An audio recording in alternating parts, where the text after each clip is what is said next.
Well, hello, everybody. Welcome to the show. Glad you could make it. Let me take one last quick look and make sure I didn't miss anybody's questions. I didn't.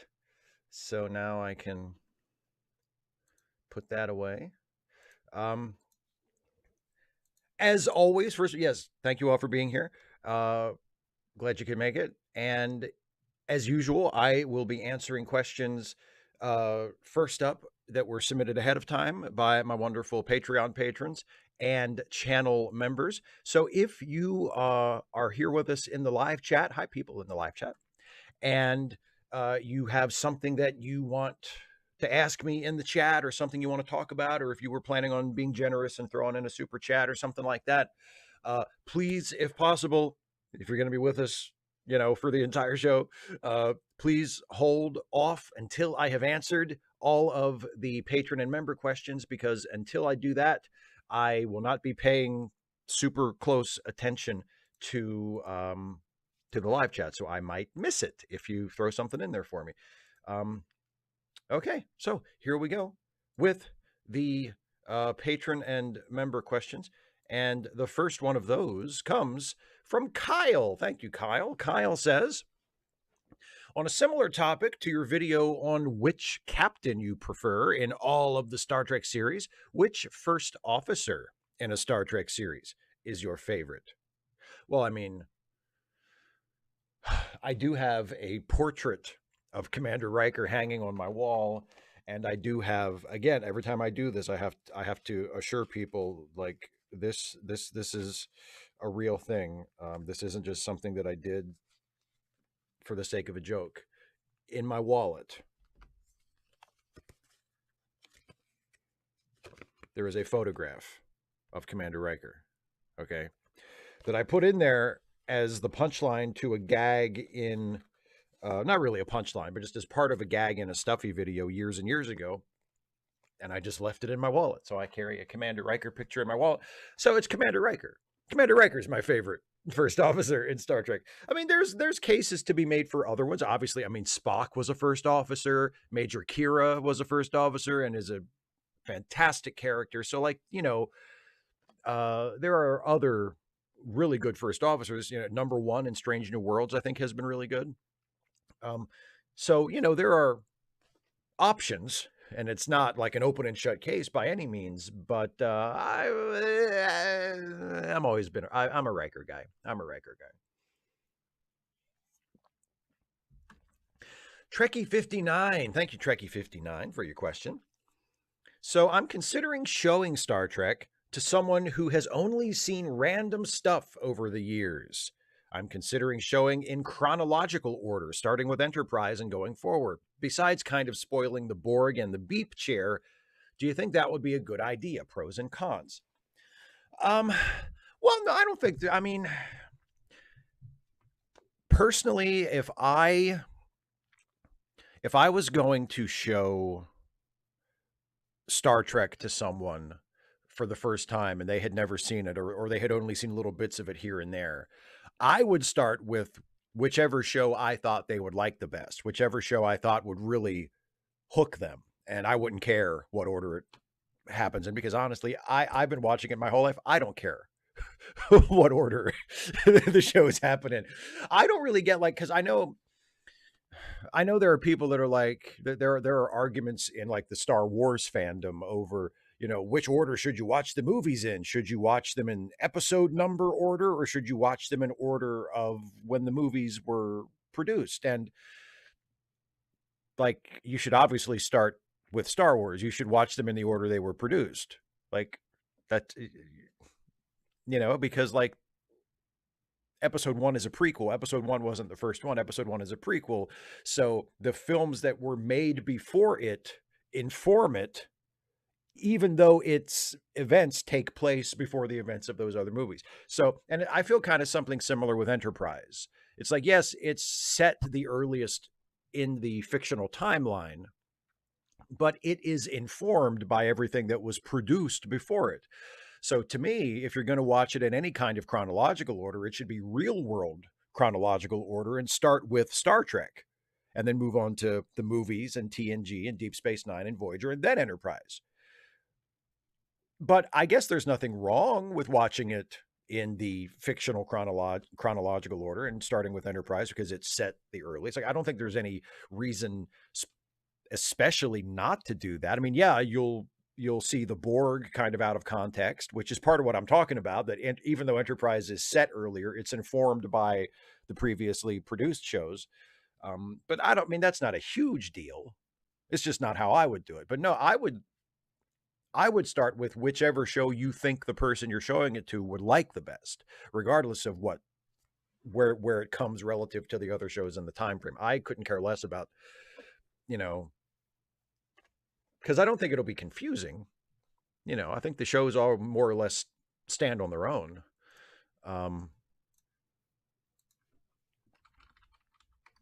But yeah, if you do decide to start with Enterprise, I hope that they enjoy it, and I hope it is a gateway into the wonderful world of Star Trek for them. Brian, I wonder if Murph will have to get the tattoo again, Solace.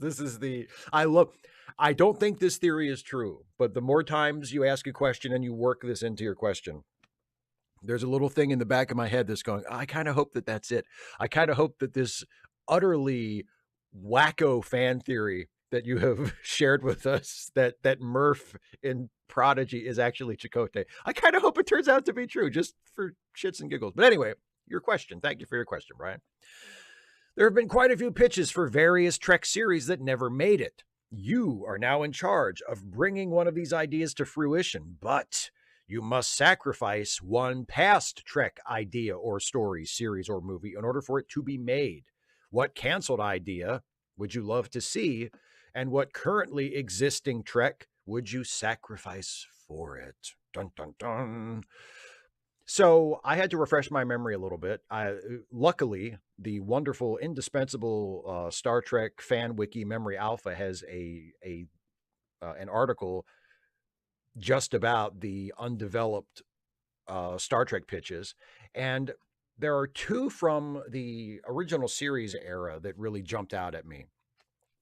One is the idea of doing a Harry Mudd show, which I know Jason would love. That's when Jason and I have talked about our dream Star Trek projects. That's something that he always brings up. He would love to do a Harry Mudd centered show where you could, have the Federation and Starfleet kind of be there in the background as a presence, but the show doesn't focus on them. The show focuses on sort of the underbelly of the galaxy or that part of the galaxy, and you can tell stories in a Star Trek context but focused on someone who is outside of the framework that we have usually seen the story through.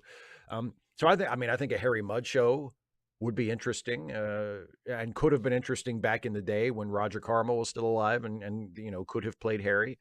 And also there was an idea for a Star Trek hospital drama in the 60s called Hope Ship that would have had Dr. Mbenga in the cast. I don't know if Dr. Mbenga would have been like the lead, but he would have been there, and it would have been like a Star Trek medical drama. It would have been centered on a Starfleet vessel that was a medical ship.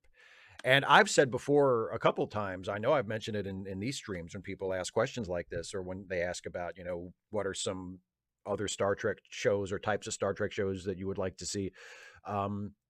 I've suggested that they do more explicit genre hopping, and do like a Star Trek crime series, or like a time travel centered Star Trek show, or a Star Trek murder mystery, or what, you know what I mean? Whatever.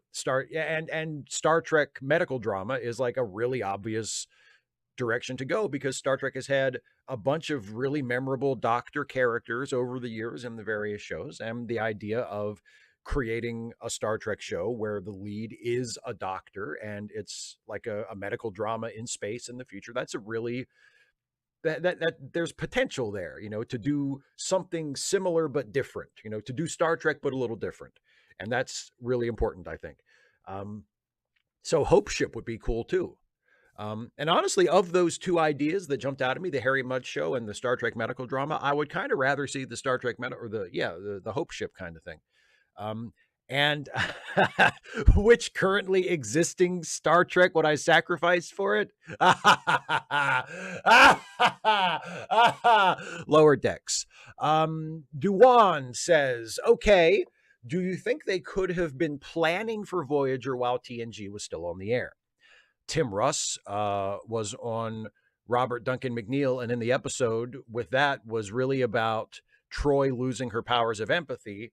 Uh, they called for an Ensign Janeway, and Tim Russ was Tuvok in Deep Space Nine. Well, thank you for the question, Duan. I'm pretty sure Voyager was not being planned while TNG was still on the air. Or if it was in very, very early stages. And I don't think, I mean, the name of Janeway coming back up, I think that's just an instance of a writer reusing the name, remembering the name and liking the name and picking that out. And Robert Duncan McNeil and Tim Russ being in the show, I think that's just a case of, they, when it was time to cast Voyager, they cast actors that had appeared in the franchise before and that they knew and that they felt were right for the characters. I know with Robert Duncan McNeil in particular, he has told the story of when the casting call went out for Tom Paris. The casting agents made it known. They said they're looking for a Robert Duncan McNeil type. And Robert Duncan McNeil was like, well, why don't I read for it? And he got it. Being a Robert Duncan McNeil type himself, he got the part. So, I don't think I don't think that's evidence that it was actually being planned. Like the writers of TNG were not intentionally planting seeds that were going to, grow and bear fruit in Star Trek Voyager. I don't think that was the case at all. I think they started developing DS9, I think maybe in season 4 of TNG. And I mean like very early development, like just talking about, do we want to do a spinoff and what would it be? And, the actual like active development of Deep Space Nine didn't really kick into gear until season 5 of TNG. And then of course it debuted halfway through season 6. So, I mean, yeah, I don't think they would have been developing Voyager at all during TNG, or if they were, just the very, very beginning. So no, none. I don't think any of those things have anything to do with, or should be taken as evidence that they were planning on making Voyager as far back as TNG was on the air. It's just a case of reusing elements or recasting actors that had been used in the past and that were good. Black Cover 95. Thank you for the question, Black Cover 95. I enjoyed your videos about Trump stealing documents from the White House. In light of that, what are your thoughts on the controversy regarding classified documents found at Biden's places? Perhaps your aforementioned videos are due for a remake. Compare and contrast. Funny you should mention that. My video on Monday is about this, is about the Biden documents thing as compared with the Trump documents thing.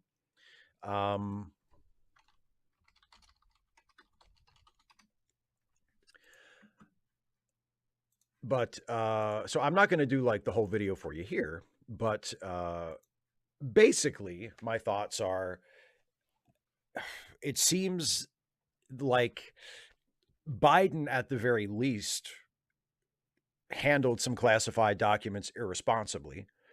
And I don't want to just gloss over that and make it seem like he didn't do anything wrong, or he or anybody on his team did nothing wrong. Like clearly something wrong was done, because those documents should not have been where they were found. So let's just clear that up. But in Biden's case, we're talking about a total of, I think it's been reported, about 20 documents, some of which were top secret, but most of which were lower levels of classification. They were found by Biden's own people.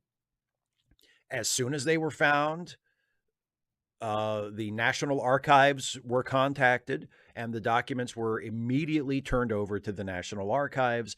And Biden's staff and Biden himself are said to be cooperating with the investigation. There's currently a Justice Department investigation headed by a special counsel into what happened and whether there was any negligence or, criminal level mishandling of these documents. So an investigation is underway. I think that's good. I think that's necessary.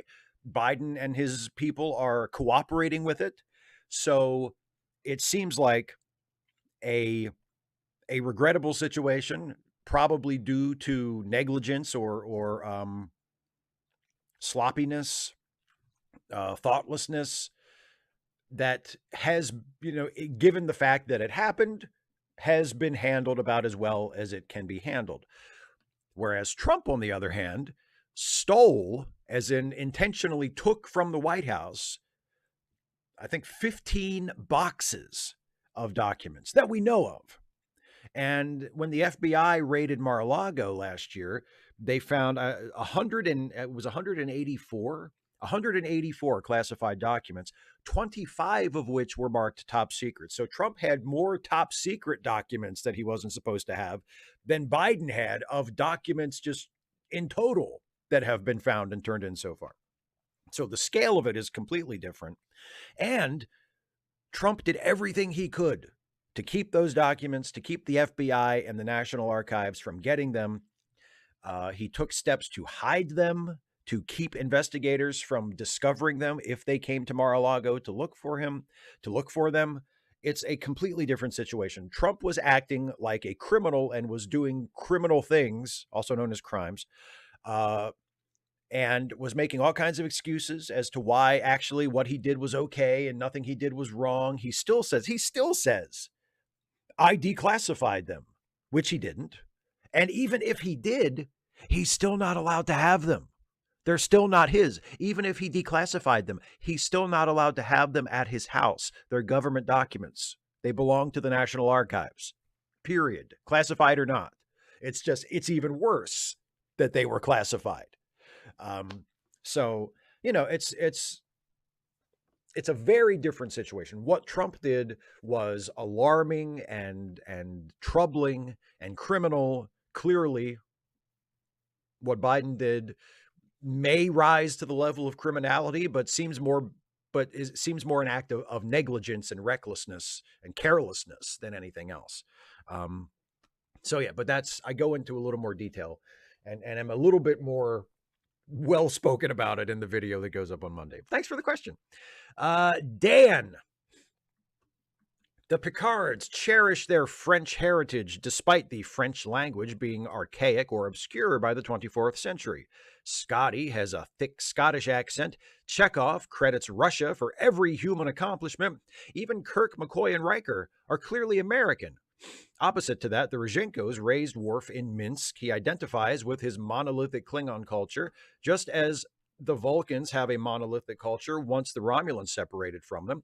All species other than humans seem to be not just from the same overall culture, but practically from the same city on each world. Would Earth have so many cultural identities, while the other worlds all coalesced into singular cultures? Can we make this more than just the limitations of the writers, but some commentary on humanity? Or is maintaining separate human cultures the most unrealistic idealism in a show famous for idealism? I don't know if it's so much the limitations of the writers, although I think that is part of it. That you're writing a dramatic television show, and your job is to tell stories. Your job is not to conduct audiences on an exhaustive tour of the many different cultural variances of every alien species that we encounter. Like, that's not what the show is. And it's just for the sake of expediency, it's easier to say, oh, these are Klingons, these are Vulcans, these are Romulans. And yes, looked at through a real world lens, yeah, you can make observations that it feels very essentialist and all of the cultures are very monolithic, and that those are valid things to notice. I don't think it's wrong to point those out, but they're not the point of Star Trek isn't to create realistic alien cultures with thousands of different languages and subcultures and everything. The point of Star Trek is to tell interesting stories. And one of the things that Star Trek does is it uses the alien cultures as allegories for segments of humanity, either parts of human nature or specific parts of human culture or human politics. The Klingons in the original series stood in for the Soviet Union, and so did the Romulans to an extent. And the Federation stood in for the United States. So we didn't really need to get into these specific cultures of the Klingons or the Romulans, or explain how, well, yeah, actually not all Klingons are the same, or not all, you know what I mean? That wasn't the point of it. The point was, okay, these guys represent this, and that's their role in the story, and that's all we really needed.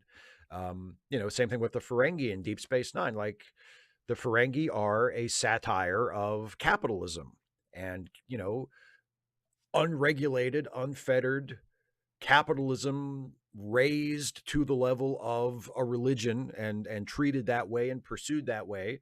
They are a satire of, right-wing, laissez-faire, free market capitalists who believe that deregulation and unfettered capitalism and unfettered free markets are the solution to every problem.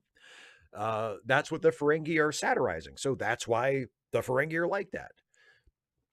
And most Ferengi, although not all, because we see in Deep Space Nine, they do establish that not all Ferengi are like that, and that there are some Ferengi who have a different way of looking at things and have different priorities. But for the most part, that's what they are, and that's because their purpose in the show is to carry that satire. So no, it's not so much. To me, it's not so much the limitations; it's their purpose. And in that sense, I think it is commentary on humanity.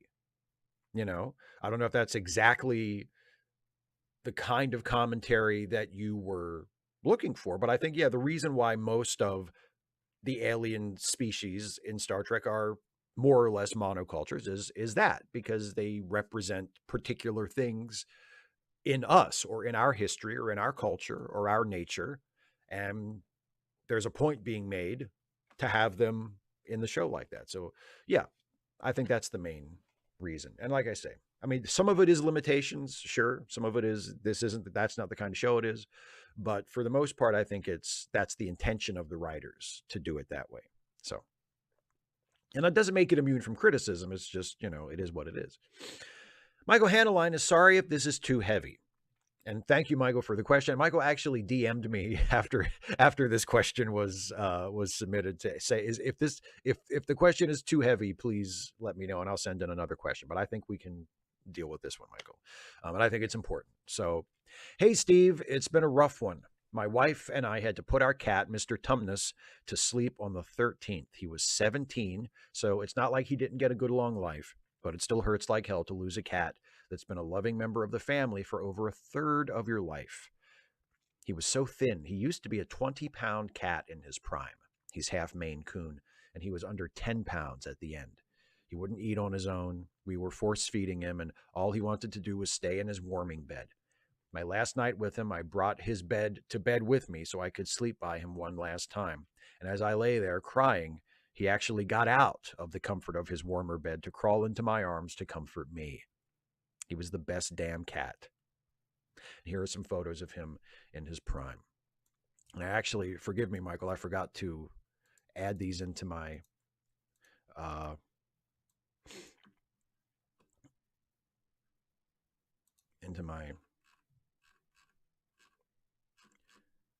project here, but I'll pick out just one of Mr. Tumnus to show everybody. Ooh, this is a good one. Okay, so everybody, you'll get to see this picture here. Justin, I apologize for not showing them all, Michael, but I'll show this one.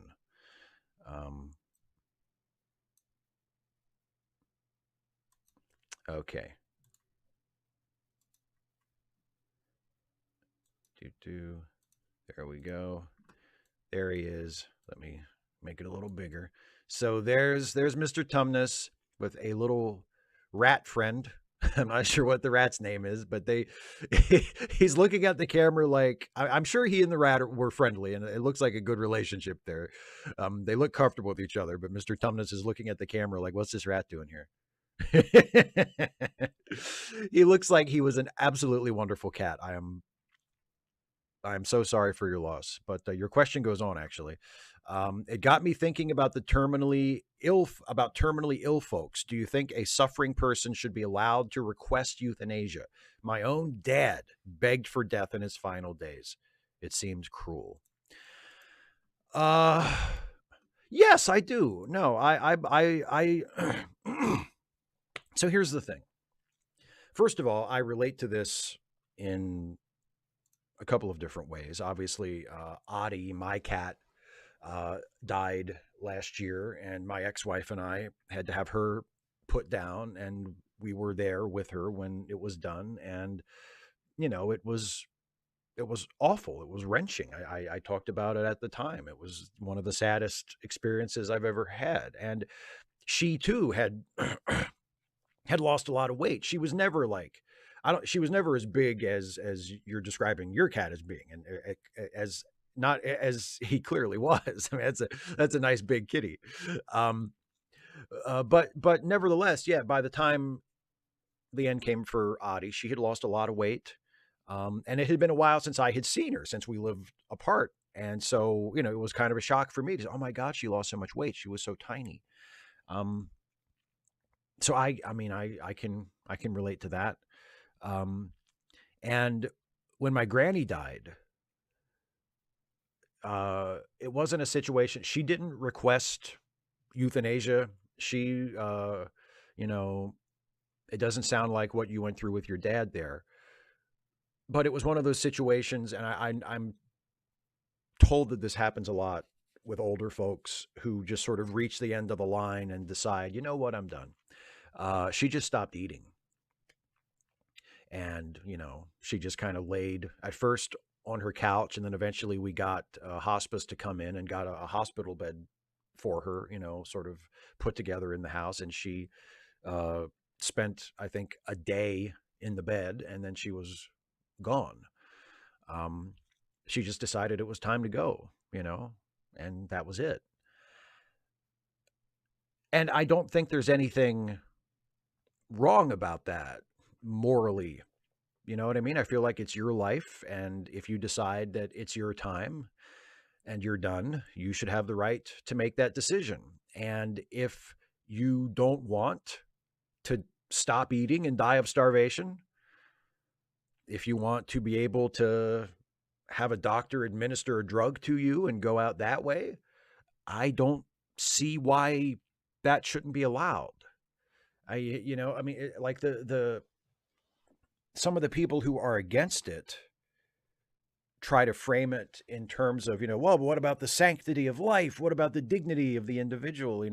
Aren't we saying that we don't value life? And how is it contrary to the idea of life being precious and life being sacred and life having value to say that a person should have control over their own life, even to the point of deciding that it's time to end it? Like how does it help the sanctity of life to force people to continue living when they, as long as they're in their right mind, as long as they're competent to make that decision? How does it improve the sanctity of life or honor the sanctity of life to force people to keep living who don't want to live anymore? Like, shouldn't that be your right as an individual to decide that you want your life to be over? I mean, not saying it isn't sad. Of course, it's always going to be sad for the loved ones of that person. But if that's a decision that they have come to, like, why shouldn't they have that option? I don't understand that. So yes, I do think a suffering person should be allowed to request euthanasia, and I don't think a doctor that does that in that situation should be prosecuted. I don't think it should be regarded as murder or as anything unjust at all. I think it's yet another variation of one of, if not the saddest thing that happens in our lives, which is people die. Like, there's no good way for someone to die. People who say, like, oh, it's so sad, someone chooses, to die by like an injection or take a pill or whatever, and they're ending their life. But I mean, death is always sad for the people that love the person who's dying, and probably for the person who's dying too. Uh, you know, it's always sad. It's always bad. There's no good way to die. So why not give people that option if that's what they want? I don't I don't get it. I don't get it. But once again, thank you for the question, and my deepest condolences on um, on the loss of Mr. Tumnus. He looks like he was a great cat.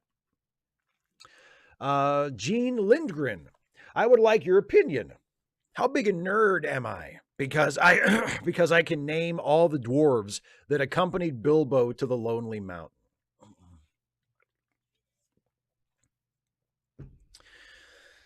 Oh boy. Too big of a nerd for polite company, I would say. That's a big nerd. I mean, here's the thing. You're first of all, you're asking the wrong guy.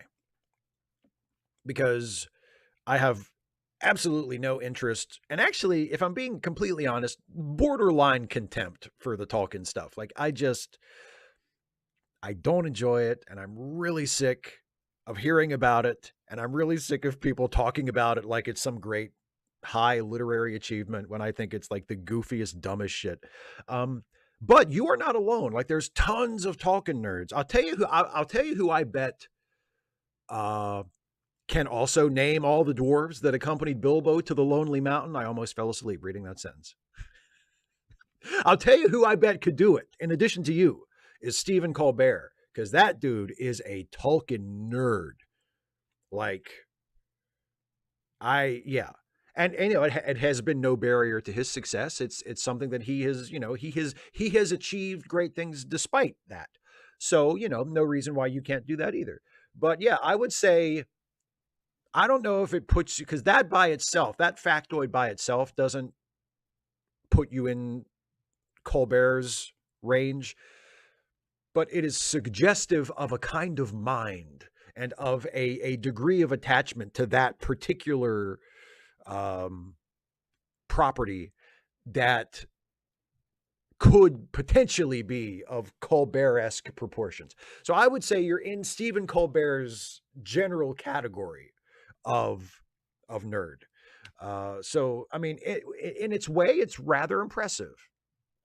I can't say I'm personally impressed, but there is something impressive about it.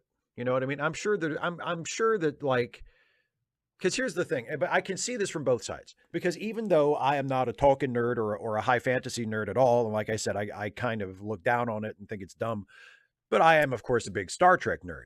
And I have had the experience of people who are not Star Trek nerds looking in from the outside at me, just like I'm looking in from the outside at you and your fellow Tolkien nerds, and kind of rolling their eyes and sneering and going, oh, whatever, you know. So I've had that experience directed at me. And my response is always, it's, you know, how a lot of times the human response naturally is to get defensive, right?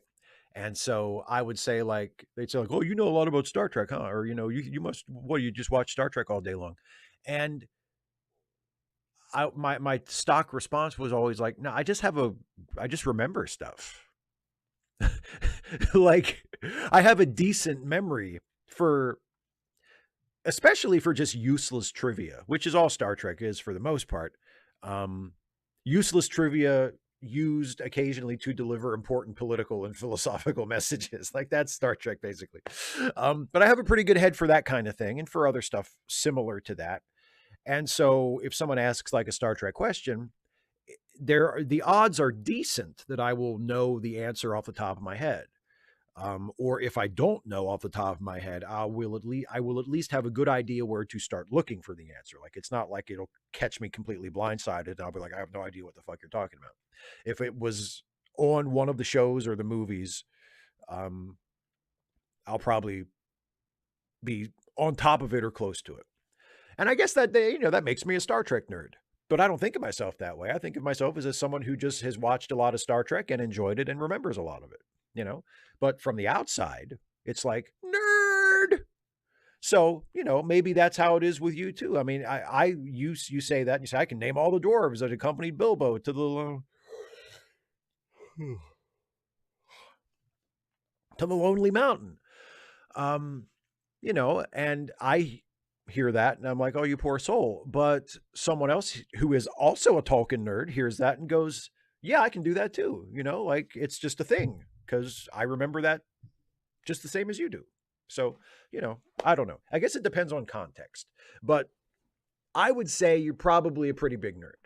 I would say that. Yeah. And there's not that there's a thing in the world wrong with it, despite my aforementioned emphatically stated distaste for the thing you love. And thank you for being a supporter, and thank you for the question. David Colby just spat on my microphone. David Colby, I had a boring question about weather, but I had a better idea. What is the one thing you have never done, but are utterly confident that you can do with absolute ease despite never trying it? For me, it's utterly defeating Jordan Peterson in the debate field. I can destroy that man. I will break him.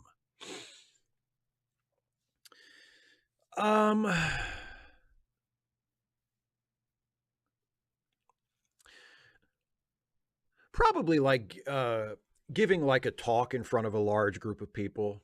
You know, like if I was ever invited to like a convention or something to give a presentation or to do a Q&A in front of a crowd, like public speaking isn't something that I have done very much of. I've done almost none of it actually outside of like a school environment. But yeah, I'm pretty confident I could do that without too much problem. You know, the only barrier to it is just the butterflies, you know, like, oh my God, I'm about to go out on stage and talk in front of all these people. And, you know, it's kind of I have had opportunities to be up on stage in front of people and have that perspective of looking out at the audience a few times in my life, not very often, and not for a long time, but I've had that experience, and it is a very surreal place to be. It's surreal to realize, oh, now I'm on the other side of this. You know, I've been where they're sitting so many times and watching, looking up here, and now I'm up here and they're looking at me. And that's nerve-wracking, but once you get used to it and once you start doing it and once you like start doing the thing you're there to do, and you realize you can do it and it's actually not that hard, and you grow and have confidence in yourself, it's not a big deal. So I'm utterly confident that I can do that. Also, I'm utterly confident that I can safely jump from the top of one of the trees in my backyard onto the adjacent tree. I'm virtually certain I could do that with no problem at all. But I've never tried it. But I'm like, I can't say 100%. You're never 100% sure. 99% sure that I could do that without a problem. Robert Estes, we've seen dozens of super tech found by the Federation, the Dyson Sphere, the Doomsday Machine, the technology of the Borg, and uncountable other bits and pieces of tech that should put Starfleet at the absolute pinnacle of advanced, unbeatable starships. Yet, Starfleet barely manages to keep up with the other enemy race's technology. Do Starfleet's best scientists and weapons designers just suck at reverse engineering all that tech? What's the deal? Also, I've been thinking, since it seems that every 10th episode of Star Trek has some crew of some starship finding yet another wonderful piece of equipment, surely the Klingons, the Romulans, the Cardassians, or somebody has found something. Or is Federation space the only treasure trove of super technology? Well,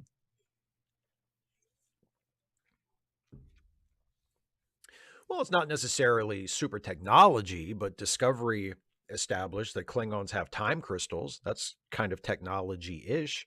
And there was an episode of Deep Space Nine where the Jem'Hadar and the Vorta had discovered an Ionian gateway, which is a reference that goes back to well, they had one on TNG, and I think I think they referenced it on TOS as well. But so, and that, I mean, so they didn't discover it in terms of it was the first time that we ever heard about it, but an alien species did discover it in a non-Federation space area. So it has happened from time to time, but you're right. It doesn't really happen all that often. Again, I think that's just a byproduct of the point of view of the show. The show is about Starfleet or Starfleet adjacent people. So, you know, all the cool stuff happens to Starfleet because that's the characters that the show's about. And the reverse engineering thing, like, yeah, I mean, again, it's the sort of thing that happens when you look at it as though it's real. Because yeah, you're right. With all of the technology, with the level of technology that Starfleet has already that we've seen, you wouldn't think reverse engineering more advanced technology once they find it would be that big of a deal. And you would expect, certainly within a few years, that those technologies would be integrated into their designs. And while we have seen the level of technology used by Starfleet crews increase over the years, like every show that is set in a later era than the last show, it seems like their technology is a little more advanced, like in Discovery, when they jumped ahead to the 32nd century starting in season 3, like they made a point of introducing new kinds of technology that they had developed since the era where Discovery came from, that they left when they time traveled, like the programmable matter and stuff like that. So, there is some technological advancement, but you're right. There aren't really any examples that I can think of where a found alien technology was integrated into Starfleet technology and became like an important thing that was, carried forward. Yeah. And that's, because it's a show, because it's an action adventure show. It's not a documentary. And it follows the rules of drama and action adventure, and not the rules of what would actually happen if it was real. And like I've said 1,000 times, I have absolutely no problem with that. I'm glad it's that way and not the other way. But it is kind of fun to notice those things, and think, wait a minute. So they never tried to perfect that. They just found this incredible technology and were like, yeah, that's neat, but we don't need it. Yeah, it's just one of those things. Some random geek with a story to tell. In Ask Away number 106, Shazy, the aspiring critical thinker, asks you how he should maintain a relationship with his younger brother who has terrible politics. You said, don't. I agree. I want to share my situation again. I have a Gamergator Trump supporter younger brother. He retweeted James O'Keefe and Project Veritas during the 2020 election, Stop the Steal and all, and my queer ass lives and works with him. We work in different departments, at least. I sort of maintain a relationship in that I don't talk politics around him. I know Steve and friends, SRG, quiet on politics, especially since liberals have blocked me because of my politics. But what good is talking to my younger brother about his politics? My older sibling has tried. He won't change. I would love to not live with him and cut off contact, but capitalism. And rent is cheaper splitting it 3 ways. Live with the oldest brother, too. So there is the under 1,000 character version of my story. Give Phoenix money?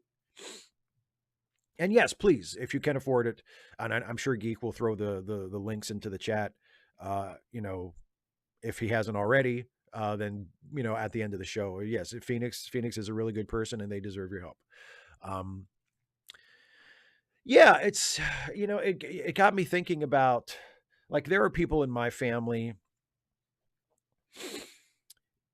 who I just know that it's better to not talk about politics with them, because as you say, Geek, what's the point? Like, what good is talking to them about their politics? It's not going to change anybody's mind.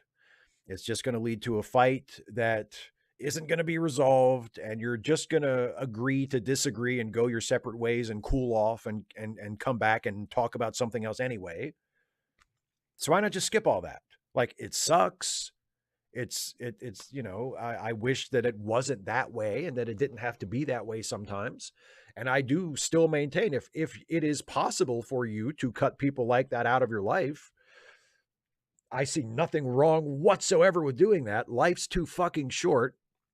But yeah, the older I get, the more pointless it seems to argue politics with people, like on a one-to-one basis. Like, what are you trying to accomplish? It's not fun.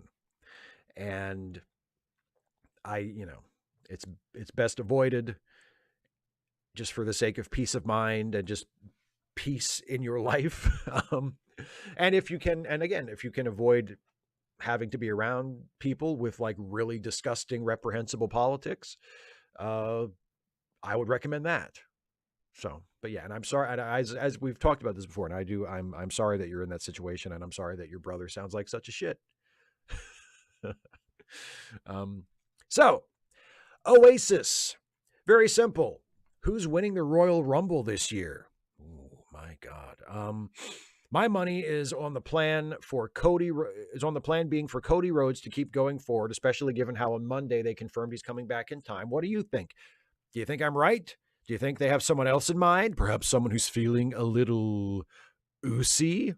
Boy, all the non-wrestling fans are like, what the fuck is going on? So here's the thing. If the plan is for Cody to win the Rumble, then the plan has to be for Cody to beat Roman and win the title at WrestleMania. If they have Cody win the Rumble and anything else but Cody beating Roman Reigns for the WWE undisputed Universal World Championship at WrestleMania happens, then it's a complete waste of time. If their plan is not for Cody to win the title at WrestleMania, then it needs to be somebody else. Like, even if they somehow find a way to get Cody into the match, despite not winning the Rumble, if the plan is not for Cody to walk out with that belt or both of those belts, then it should not be Cody. Personally, I think it should be. If I were booking the show, and this is all contingent on if I think this can be accomplished in 3 months, because Cody has been hurt. And if they had all year to build to it, I think I would have no problem with it at all. If Cody had been healthy and had been wrestling this entire time, I personally would have had it chiseled into stone. Cody wins the Rumble. Cody beats Roman at WrestleMania. Period. You know.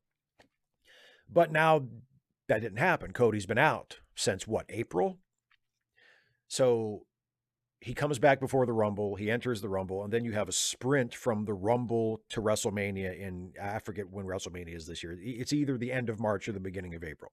So if you think you can get Cody from where he's at now, heat it up and get the fans behind him so that they will accept him being the guy to beat Roman Reigns, who has been the champion for 700 days, et cetera, at WrestleMania. If you can pull that off, or if you're confident you can pull that off, then that's absolutely where they should go. But if they don't think so, then it's time to do something else. And I honestly love Sami Zayn. I don't see Sami Zayn versus Roman Reigns as a WrestleMania main event. I love Sami Zayn's been one of my favorite wrestlers for years. I've loved him since he was El Generico. And I thought, when he was in NXT, that was like the golden years of NXT for me. When Sami Zayn was in NXT and he was fighting Kevin Owens and he's fighting Shinsuke Nakamura. And, Sami Zayn is an amazing wrestler. And I haven't seen all of his recent stuff with the Bloodline, but I've seen some of it. And he looks like he's having a great time, and he's over like crazy. And he looks like he's doing good. And I think he should definitely have a very big, important match on WrestleMania. But should it be him versus Roman for the title? I just don't think that's a WrestleMania main event. Unless the idea is to sacrifice Sami to Roman and keep Roman going even longer so that Roman can drop the title to Cody or somebody else at some point later. But like, if you're going to pull the trigger on Cody, if Cody's going to win the world title this year, it should be at WrestleMania. That has to be a WrestleMania ending. Cody winning the title at some off-month pay-per-view or even at SummerSlam, it's just not, it doesn't mean the same. Cody Rhodes winning his first WWE world title should be the ending of WrestleMania. And if that's not what they're going to do, or they can't pull that off, then they shouldn't do it. They shouldn't try it. They should do something else.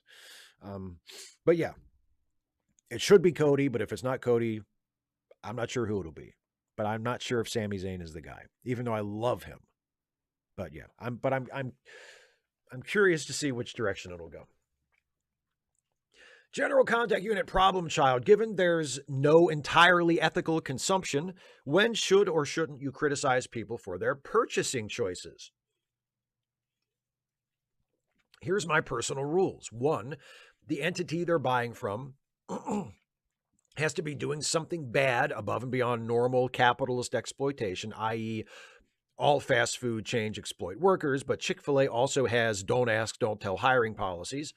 Two, it can't be an essential, i.e., food, clothing, etc., that you can't get from another source easily and cheaply.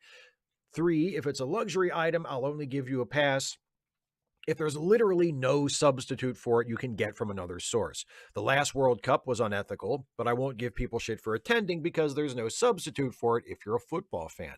Example, 1, giving money to J.K. Rowling uniquely hurts trans people. 2, video games aren't essential. 3, there's lots of action role-playing games. With all those things being the case, I feel justified in giving people shit for buying Hogwarts Legacy. Thoughts? Feedback. I agree completely. I think all of your criteria are reasonable and fair, and I agree with you specifically about the Harry Potter game. I don't think there's anything wrong with giving people shit for buying that game and putting money in J.K. Rowling's pocket when she has demonstrated repeatedly for years that she has a incredibly toxic and harmful attitude toward trans people, and when she expresses her views, it riles people up to attack and harass trans people and to support policies and politicians that act in ways that harm trans people and further marginalize and marginalize them and make their lives difficult. So I agree with you completely. Yeah. I'm not sure what else I have to say about it other than I think you're completely right. Yeah. And we might disagree a little bit on the World Cup because I mean, yeah, there's no substitute for it if you're a football fan, but like even if you're a football fan, you still don't have to watch it. Like if you're a baseball fan and both teams playing in the World Series turn out to be like owned by billionaire members of the Ku Klux Klan, I still think you shouldn't watch the World Series that year. Like, and you shouldn't support those teams, whether you're a baseball fan or not. I think there are certain things that, because being a baseball fan, as much as I love baseball, like being a baseball fan isn't an essential either. Liking football isn't an essential either. We just got done talking about wrestling. I have watched almost no WWE wrestling for the last 6 years. Because after Trump was elected president and Vince McMahon was reported as like a donor to Trump's campaign, and there was that photograph of Vince and Triple H and Stephanie and Linda and their kids and grandkids and everybody like having a photo op with Trump in the White House. That was my red line. And I said, fuck this. I'm not supporting this anymore. I'm not watching this shit anymore. And I didn't watch any of it for like 6 years. And I don't watch a lot of it now. I've softened a little bit more recently. But it's still not something that I watch very often. And it's not something I really feel all that compelled to watch. It really soured me on the whole company and forced me to face a lot of things about the company that had been true all along, but that I had kind of, ignored and pushed to the side for the sake of my wrestling fandom. So, that's not my way of saying that everybody who watched the World Cup should have felt bad or whatever. I'm just saying, like, the fact that you're a football fan doesn't necessarily let you off the hook for supporting this particular World Cup that was held in, in a country with a really oppressive government where reportedly slave labor was used to build the stadium, et cetera, et cetera, et cetera. But overall, I agree with you. Stephen G. Clenard, erstwhile fan, sworn nemesis. Hey, Buster. I was wondering if you enjoy the paintings of your namesake, Thomas Kinkade, Master of Light. Considering your weak-ass, bougie, middle-brow tastes, I figured it would be right up your alley. Also, how does it feel to be consistently outacted by a stuffed dog? Hashtag ya basic. P.S. Here's some AI art you might enjoy. And even though I neglected to add the picture of the dearly missed, recently departed Mr. Tumnus, I did add ahead of time Steven's AI art that he felt that I would enjoy, just so you know where my priorities are at. And here it is. This is Phil Collins holding a stuffed animal. Isn't that nice? You know, I showed this picture to Dana earlier, and we agreed it doesn't really appear to be specifically in the style of Thomas Kinkade, who I am not a fan of, by the way, but you know, I get it. I can't wait to see what way you'll find to give me shit next time. I'm loving this. I'm loving it. Agent Meister currently campaigning to abolish the orgasm. Well, good luck with that. Peldor Joy, Steve. I've been watching your Ask Away videos for some time now and admire when the camera allows the collection of action figures you have in the background. Not to mention the models of starships during Trek Actually. Did you begin collecting these yourself off your own bat, or was it solely for your YouTube work? Are there any you don't have but would like? And will we be getting any more webcomics? Oh, and here's a fun fact. During the entire run of TNG, as well as the TNG movies, Data was saddled with the rank of Lieutenant Commander. But you'll notice that during the flashbacks to Encounter at Farpoint in the episode All Good Things, he is sporting a Lieutenant JG rank insignia on his collar. I think that's what you call a whoopsie doodle. Oh, and just to use up my 1,000 characters, how many pairs of socks do you have? Still have 150 characters left. Okay, your name in Irish is pronounced Stafain, spelled Staofain. Doesn't that touch your life with a little drop of magic? Stafain. That does. I like that. It's reminiscent of Stefan, which is the German version. But yes, Stafain. I like that. Okay, I did notice the Data rank inconsistency. I noticed that the very first time I watched All Good Things, when it originally aired way back in 1994. And yes, I do believe that is a goof up. But yes, I did notice that. A fellow sharp-eyed Trekkie. It's not quite being able to name all of the whatevers that went with Bilbo up to the top of Mount Who Gives a Shit. It's not quite that, but it's noticing. It's the eyes. It's the memory. You notice things, you know. Okay, so yes, for the Star Trek ships and the dolls, action figures, whatever you want to call them. Yes, I started getting those specifically for projects. Actually, the little model Star Trek ships that are in front of the monitor that I sit in front of for Trek Actually videos. The first one of those that I got was the Enterprise D, and that was actually a gift. And after I got that, I started to think, oh, if I got a few more of these, you know, there would be a neat little thing to have, you know, visible behind me or whatever, or next to me for the videos. So that's what I did. So I have a Deep Space Nine, and I have a Defiant, and I have an Enterprise E, and of course the Enterprise D. And yes, the action figures were specifically for the photo comics. That's why I have all of the ones that I have are ones that either have been featured in photo comics already, or I plan on using them at some point. I have an idea or a script that has that character in it, and I wanted the figure so I can do that. There will be more of those at some point. Yes. Actually, I have 2 more, I think, that are finished that I just keep forgetting to post. And I have scripts for a bunch more, and I have like concepts, premises for a ton more. Like there's, you know, potential for a whole lot more than the ones I've already done. I think I have, I'm not sure. I can't remember off the top of my head, like what episode number I'm up to as far as how many I've actually released. It's in the low 100s, like maybe less than 110. But I have ideas and premises and like episode titles and stuff for up beyond episode 200. Like I have a ton of ideas for them. It's just a matter of finding the time to do them, you know. But yeah, I want to do more for sure. I love those things. I think they're hilarious, and I have a lot of fun making them. But it's just it's time consuming, and I just haven't had time to do them for a very long time, which is too bad because I really like them.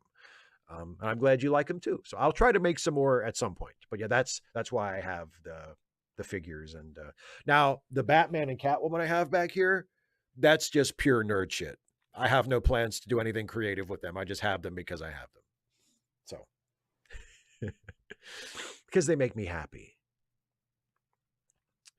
Said Merck, hey Steve, I've watched a ton of your content and I've come to think that the reason you don't enjoy RPGs or video games very much or care about consistent canon or world building or lore all comes down to the same quality of how you enjoy media. You do not insert yourself into the fictional world the same way some of us do. You're there for the story, the characters, the themes, and we are too, but we also enjoy just being in these fantastic worlds for a time. I can enjoy the overlong Lord of the Rings movies because even if nothing's happening, I just like being in Middle Earth. In an RPG, players are living in the world, facing challenges and taking risks invested in the survival of their characters, whereas in an improv, it's all about the joke or the story. I think canon sticklers are pulled out of the world they're trying to inhabit when mistakes force them to acknowledge consciously that it's fiction. This is my unified theory of Shives. Am I on to something? Yes, I think you are. I think that's just about exactly right. Yeah. First of all, yes. I mean, I've said this myself many times. Like I'm here for the story.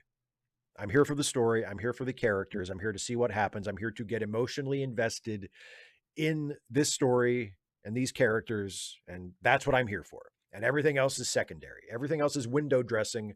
Everything else is stuff that should be there, but should be in service of the story, in service of the characters, right? So you're right. I do not engage with media in that way. I do not insert myself into the story, and I do not. I when I am watching a thing, I am not imagining what it's like to live there. Like those are the sort of things that maybe I would muse about after the fact, or I would think about if I'm talking with someone about it. But no, when I'm like watching an episode of Star Trek, I'm not living on the Enterprise D and thinking, oh, wouldn't it be great to live here? And isn't it wonderful to spend time here? Like that's not the way I think about it at all. I'm interested in the story and the character. Now there are characters that I relate to. You know, there are characters that I feel like I have things in common with, or that I get invested in, you know, for that reason.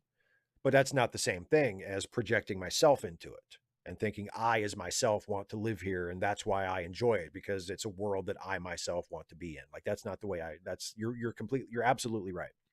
And I really like what you say about improv, because yeah, that is something that that is a distinction that I have drawn. And I've said that I have greatly enjoyed the relatively limited amount of improv that I have done, and mostly it's been on the Ensign's log with Jason and Dana.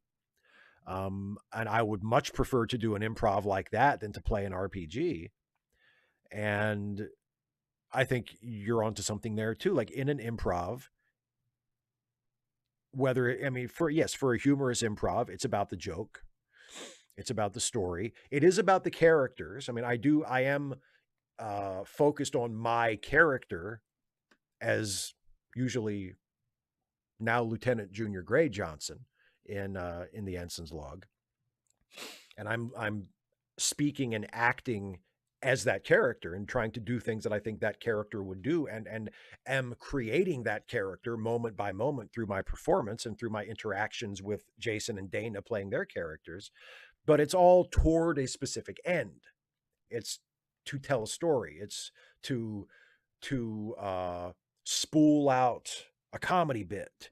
You know, it's to chase a joke, to chase a laugh. Like it's very oriented toward, you know, in service of the story, in service of the work, not so much just for its own sake. So I think I do think you're onto something. I think that's as good of a description of it as I have ever heard. I think it's very accurate. So well done. Well done.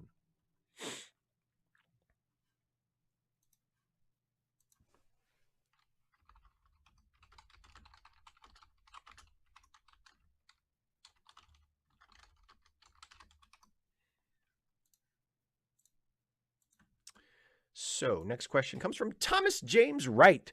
Suppose some MIT research team has been running socioeconomic simulations and has determined that there exists a viable Star Trek-like economic system which is equitable, safe, and productive.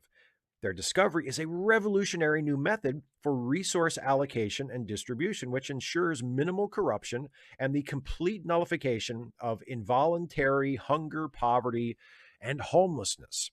Silly, anomalous behaviors like planned obsolescence and the practice of suing would be wiped from our reality, and energetic and material waste would be a thing of the past.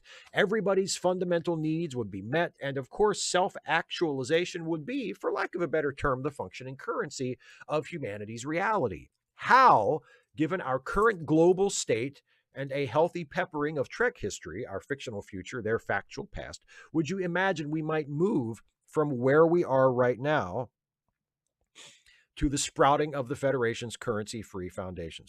God damn it. Ask me something hard next time. Well,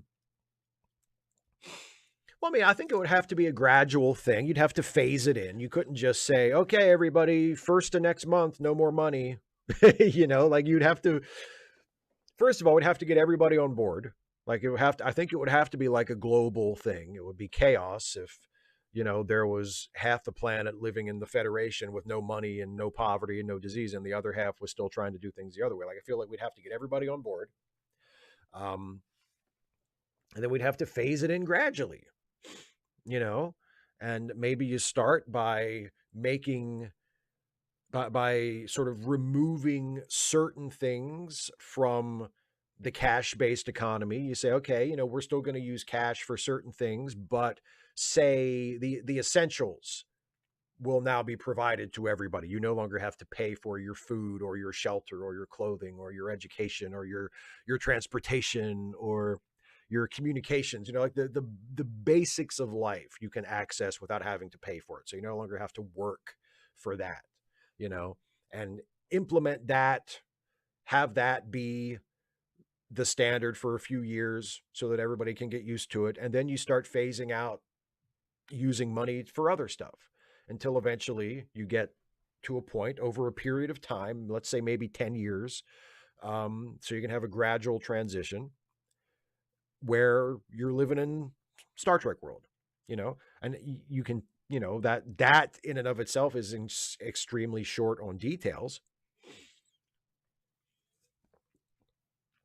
But that's because I am not smart enough to know what those details would be. Yeah, I think you would have to phase it in, and it would need to be phased in over a fairly long period of time because it is such a dramatic change from the way things are done now. But the earliest phases of the transition would have to be bringing in the elements of it that would be, you know, the poverty relief, right? And the hunger relief. You'd have to make food and the basics of existence available to everyone as the first stage of the phase in. Because I mean, if you come up with a nearly foolproof way to get rid of poverty, I mean, like you phase that in first. You don't save that for last, you know. Yeah, but I would think something like that. Matthew Gretzinger. Hi, Steve. Off topic. I loved your first timers and favorites segment with Dana on The Lion in Winter. I played Richard in a community theater production, and I love that play and film. I look forward to future episodes. My question, though, is about your interest in Orson Welles. I'm also a big lifelong Welles fan, and I wondered what your favorite of his films was and why. I'd love to hear your thoughts on this. My favorite is probably F is for Fake, but I love Citizen Kane, Touch of Evil, and Chimes at Midnight. Have you been interested in Welles for a long time, or is this a recent development, or am I reading too much into it? If so, apologies. I would just love to see a video from you on literally anything related to Orson Welles. Thanks and keep up the great work.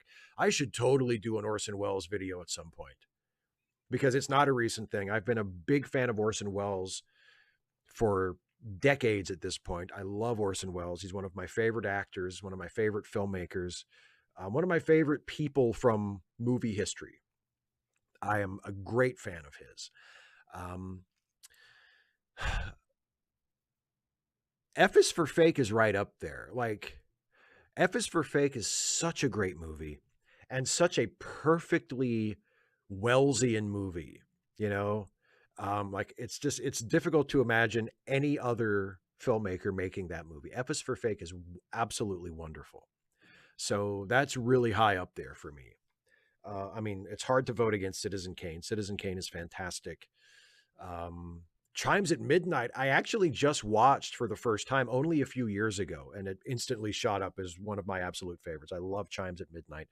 Um, Speaking, he didn't direct it. He was purely an actor in it, but him as Harry Lime in The Third Man. I mean, God, it doesn't get any better than that. Um, Lady from Shanghai is fantastic. Um, it's funny that you asked this question. Just this morning, I watched for the first time Compulsion from 1959, starring Dean Stockwell, a young Dean Stockwell, um, and Orson Welles. And it is a very fictionalized version. I mean, all the names are changed and everything, and it's not the exact same circumstance, but it's obviously based on Leopold and Loeb. And Wells plays the defense attorney of Judd and Artie. They're the Leopold and Loeb stand-ins, and Orson Welles comes in about halfway through to play their defense attorney, who is obviously modeled after Clarence Darrow, and he's fantastic. He's fantastic, and I mean, and of course, you know, he has the false nose. He would almost always have like a false nose, and is obviously made up to make himself look older than he was. And he had gained weight by that point, but I think he was also wearing a little bit of padding in addition to his natural bulk. But he was fantastic.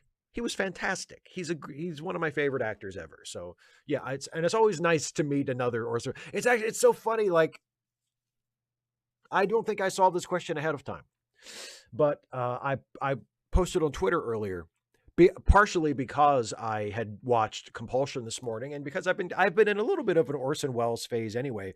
A couple weeks ago on Late Seating, if anyone is a patron of the Let Me Listen podcast Patreon, you can watch Jason and I on video when we record Late Seating. And we call it Late Seating Uncut, where you get the entire actual podcast as we record it, and you see us on video as well as, you know, the audio of the podcast. But you also get like a pre-show and a post-show, where it's Jason and I hanging out and talking about stuff that you don't get to hear on the podcast, and obviously don't get to see. And on a recent one of those, we got into talking about Orson Welles, because Jason is a big Orson Welles fan too, and I mean, it's just a subject I could talk about forever and ever. I love Orson Welles. He's one of my favorite movie-related people.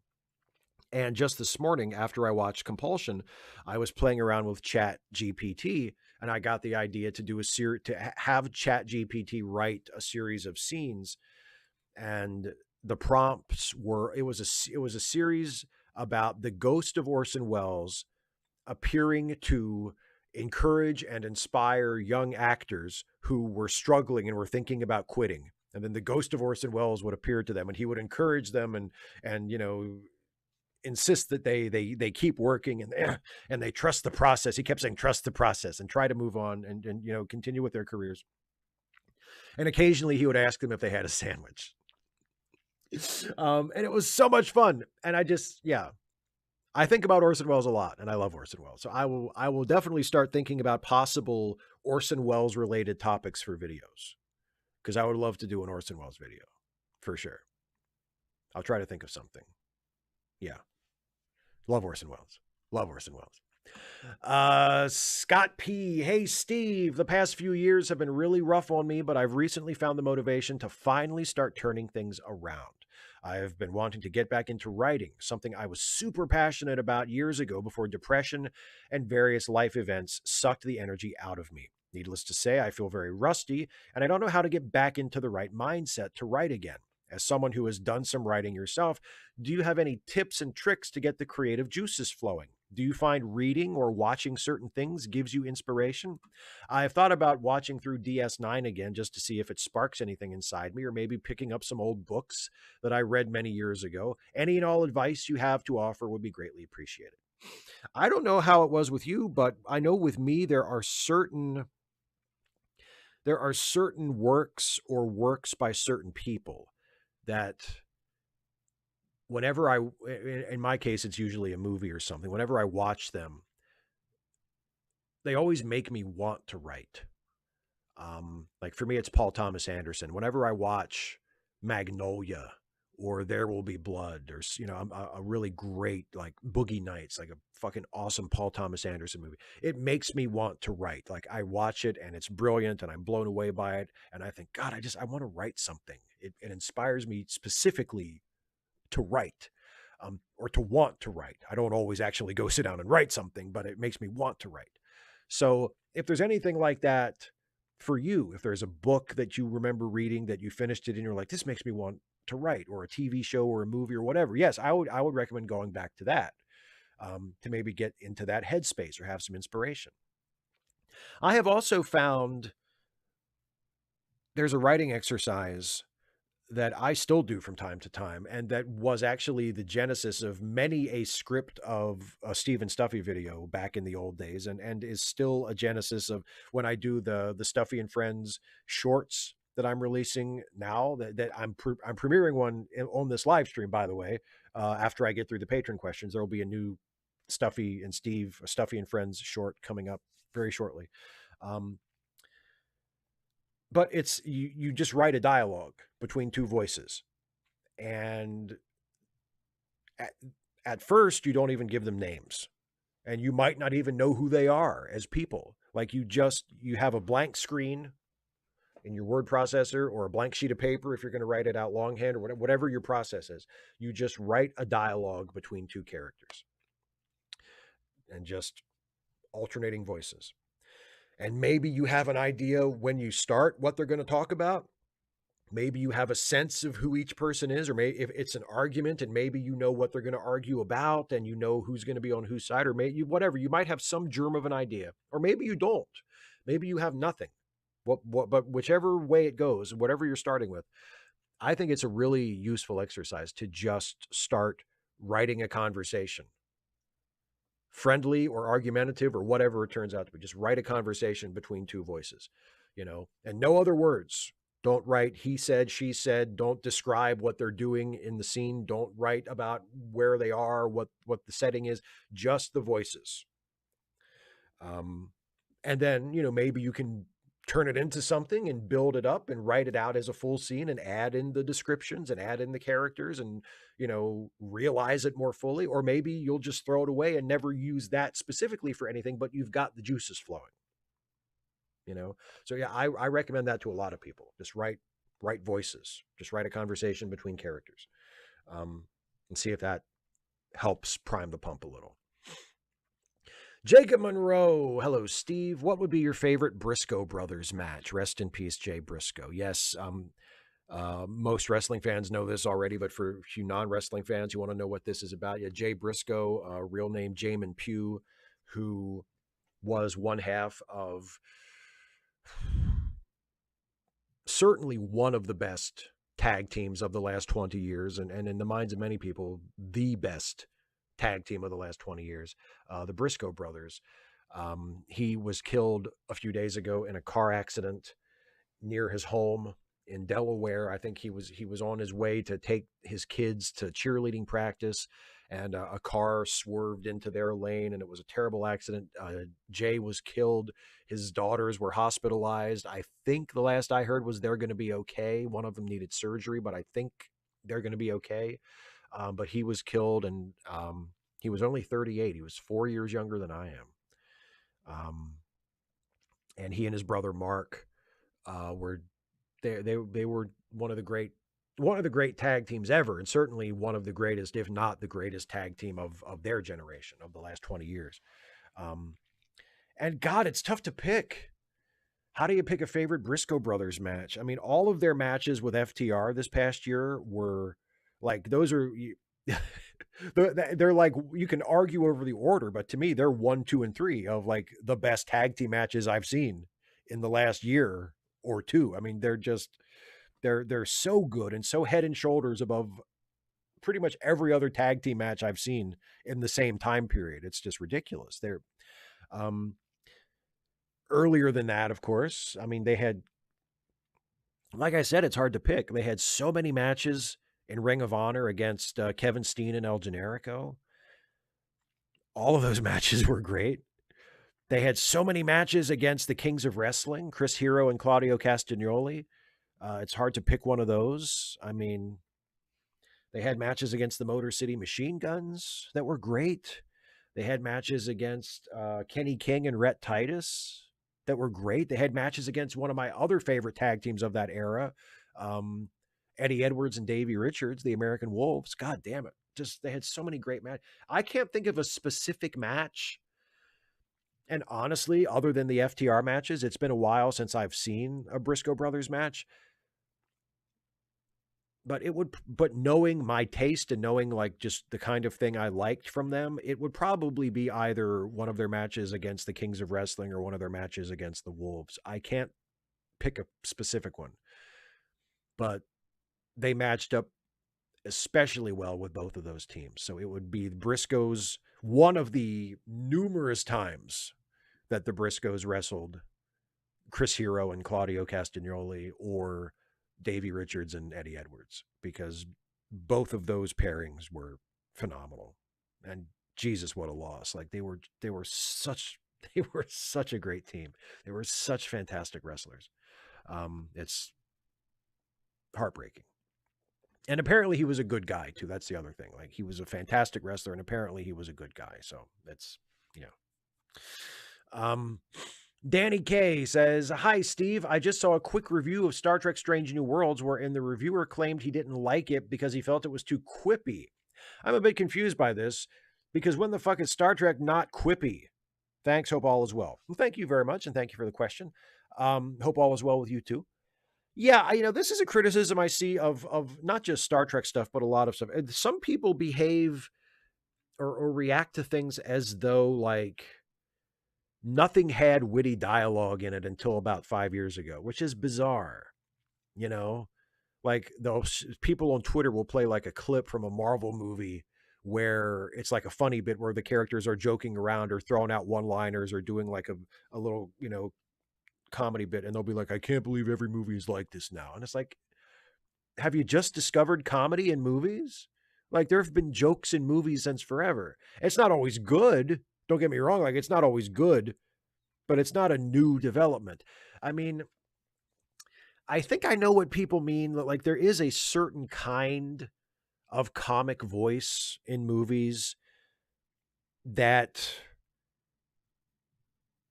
comes from, or that was sort of popularized by writers like Kevin Smith or Kevin Williamson or Joss Whedon, where it's hyperverbal and very articulate and very self-aware and very pop culture referential. And there's a certain kind and sort of ironic and sarcastic and borderline meta and sometimes just flat out meta. That is a relatively recent development, but that's still been around for about 25 or 30 years. Like that, even that is nothing new. So yeah. And again, like you don't have to like it. And even if you don't have a problem with it, you don't have to like every single instance of it, because I have no problem with it in general. But of course, I don't love it every time I see it. And there is certainly ways in which it can be done wrong and it can be a detriment to the movie or TV show or whatever, as opposed to a benefit. But in general, I don't have an objection to that voice or that form of humor, in and of itself. And yes, I mean, Star Trek, there, if you go back in the original series, there are what I think could be fairly described as quips.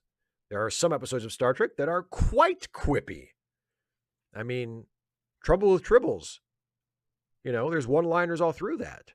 There's jokey jokes and setups and payoffs and, you know, setups and punchlines all through that. There's episodes of TNG that are like, there's episodes of every Star Trek show that are like that. So no, I think it's maybe a bias against the new stuff. Maybe it's a lack of exposure. Maybe the critic who made that review just doesn't have a large enough frame of reference, just doesn't recognize that it's not as new or as uncommon of a thing as they think. I don't know, but no, I think I'm coming down more on your side. Like it's, you know, it's not a new thing in Star Trek or outside of Star Trek. Isaiah Taylor. So I need some advice. Star Trek fan to Star Trek fan. So back in 2021, I bought the entire series of Star Trek TNG, and I just finished Best of Both Worlds Part 1. Question, should I watch Part 2 now or wait several months? Just like the summer of 1990 when the episodes first premiered. Also, how would Commander Data reflect on Megan, the 21st century's attempt to create a sentient form of AI? Assume you are Data being asked the question. Lastly, started listening to the band Velocity Girl from Maryland. What other cool bands came out of the Washington, D.C. area? Sorry for all the questions, but I made them all nice and quick. Well, no, God, you should watch the next part of Best of Both Worlds immediately. Just because we had to wait 3 months in 1990 doesn't mean you should have to now. No, take advantage of the advanced technology, my son. Take advantage of the advanced technology. You have it at your fingertips. Let me tell you something. If I had had Part 2 of Best of the Both Worlds ready to go back in the summer of 1990, you're damn right I wouldn't have waited until September to watch it. I would have watched it right then. And that's what you should do. But I admire your commitment to realism and verisimilitude that you would even consider waiting 3 months to watch the second part. But no, I see no reason to do that. I think you should watch the next part, the next chance you get. How would Data reflect on Megan? I mean, I haven't seen the movie, so I can't give you specifics, but I think Data would probably be fascinated by it. You know, Data's from the 24th century and Megan is from the 21st century, so he would probably view her as like an ancestor, and he would be very curious, you know. But that's really all I can say about it because, like, I haven't seen the movie. I've heard really good things about it. I do want to see it at some point, but I just haven't seen it yet. But I've heard it's terrific and it sounds hilarious and, you know, great. So I can't wait to see it, but I haven't seen it yet. And unfortunately, I am no help with the last question. I have no idea what other bands have come out of the Washington, D.C. area. I don't have the first clue.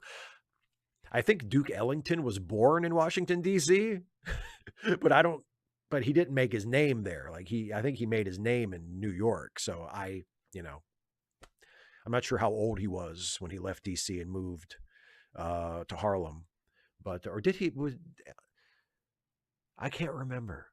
Was Duke Ellington before he got to New York?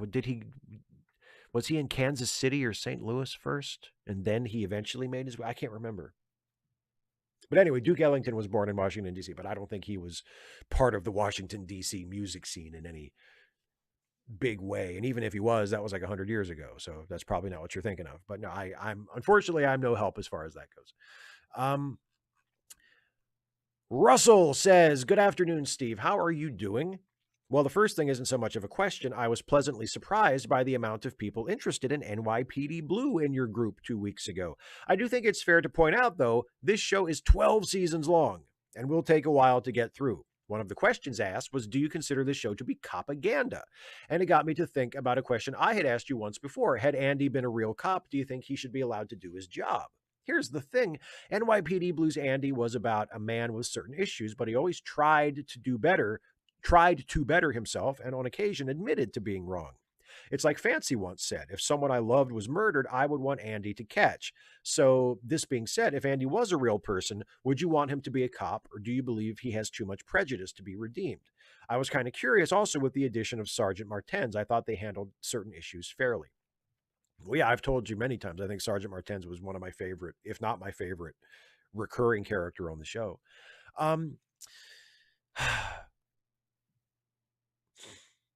The thing is, if Andy was a real person and he had been a cop, think of all the things that Andy does as a cop leading up to the point in the show where he really starts to turn around. I don't think a person should be. I don't think a person who does those things should be allowed to be a cop. Like if we're talking real world, I don't. I yet no. I don't think Andy should have been allowed to be a cop. And yeah, obviously his personal prejudice and racism is a big part of that. But also, you know, he had a very serious drinking problem. He was guilty of multiple acts of police misconduct. Like it's not just his feelings, it's his behavior.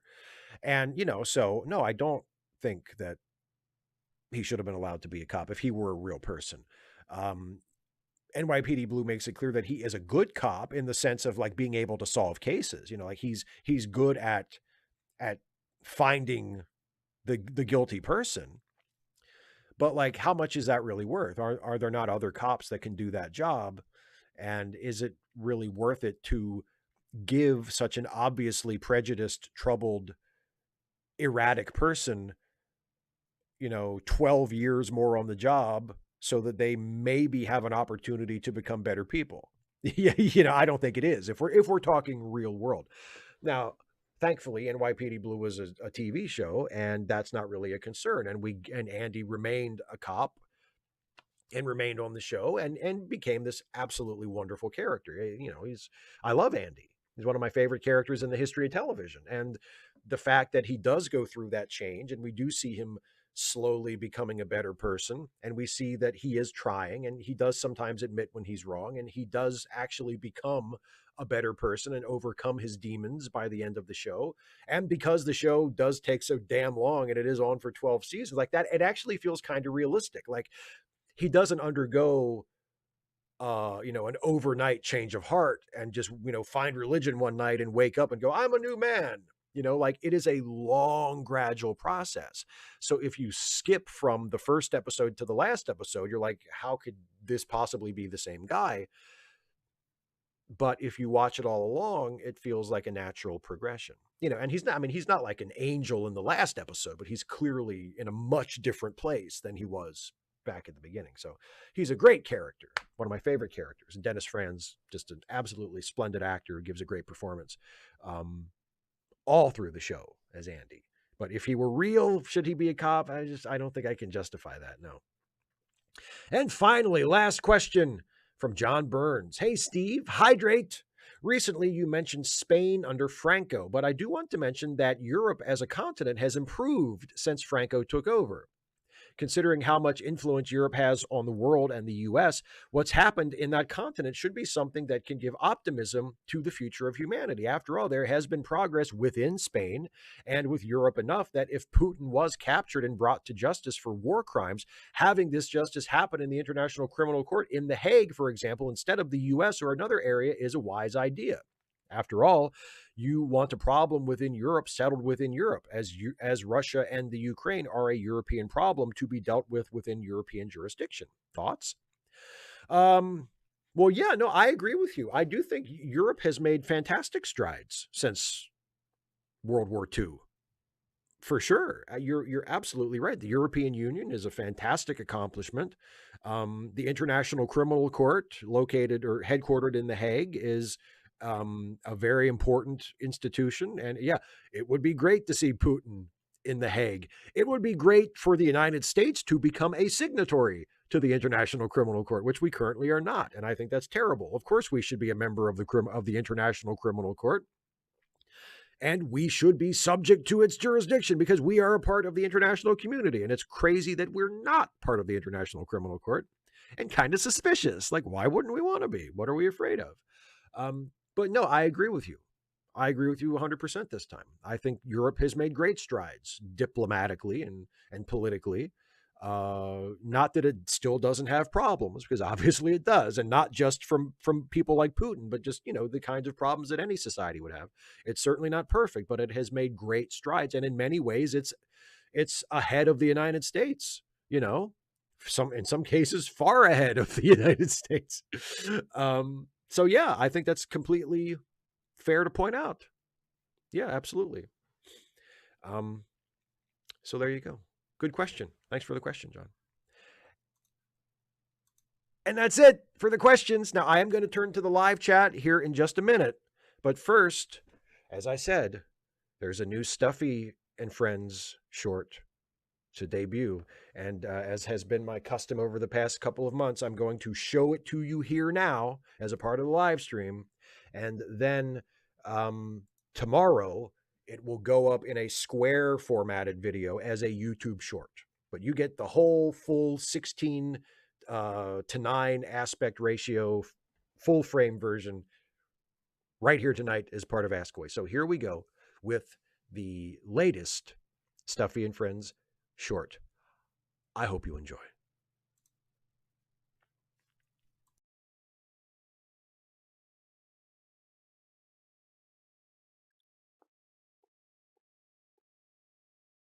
Oh no. What? I just noticed this email that's been sitting in my inbox for almost 2 weeks. I totally forgot about it. I hope they don't think I'm ghosting them. You'd never ghost someone. I wouldn't mean to anyway. Have you ever ghosted someone? Oh, fuck yeah. Did you feel bad about it? Of course I felt bad about it. But you'd do it again.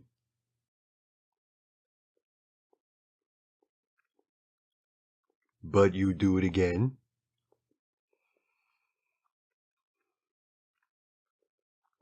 Are you trying to ghost me right now?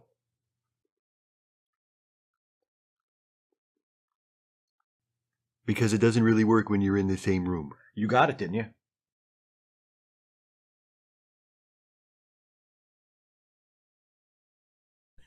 So there we go. Hope you enjoyed that.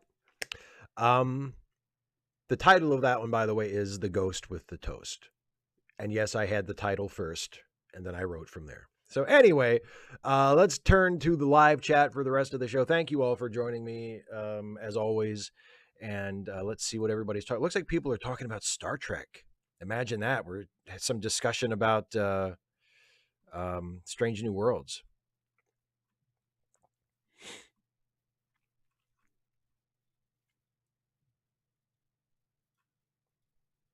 Oh, David Colby's complaining about Strange New Worlds. Of course he is. Seal 0626, I agree with you about Paul Wesley as Kirk, but I'm willing to give him a chance because I was a little shaky on Ethan Peck's Spock at first too, and he eventually grew on me, and now I really, really like his Spock. By the end of that season of Discovery, I was completely on board with his Spock. So Paul Wesley right now, it's like, I'm not sure about this. I don't know if this is very good casting for Captain Kirk, but they're bringing him back in season 2, and I am willing to give him a chance. 255 AD with a super chat. Thank you, my friend. Says, your wrestling comment illustrates why my third rule is subjective. I want to say World Cup isn't just the WWE for football fans, but that's subjective. No, I get that. I get that the World Cup is like a huge deal for football fans. I mean, and I'm not, like I said, I'm not like automatically condemning anyone who watched the World Cup. I'm just, but yeah, you know what I mean. Super chat from Isaiah Taylor says the Borg would likely say that Megan is obsolete and would be deactivated in the New Order. Well, I mean, yeah, because like she's from their perspective, like a 200 or 300-year-old artificial intelligence. She's out of date, of course. They probably not even worthy of assimilation, to be honest.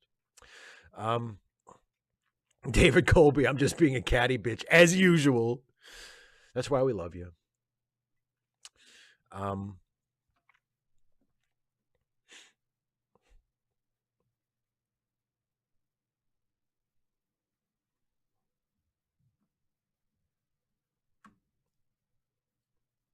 Yeah, Philip, you're right. Sam Kirk was in the Strange New Worlds finale, wasn't he? Because yeah, he was still on the Enterprise.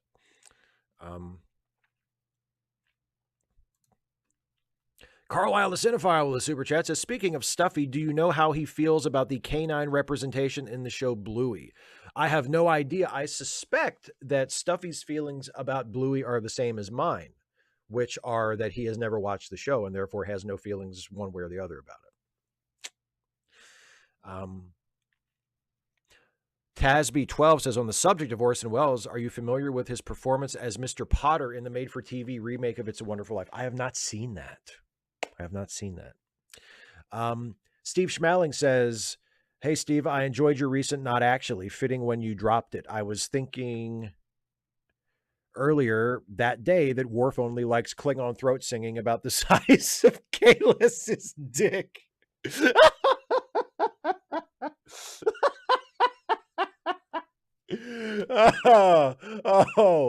oh, I love it.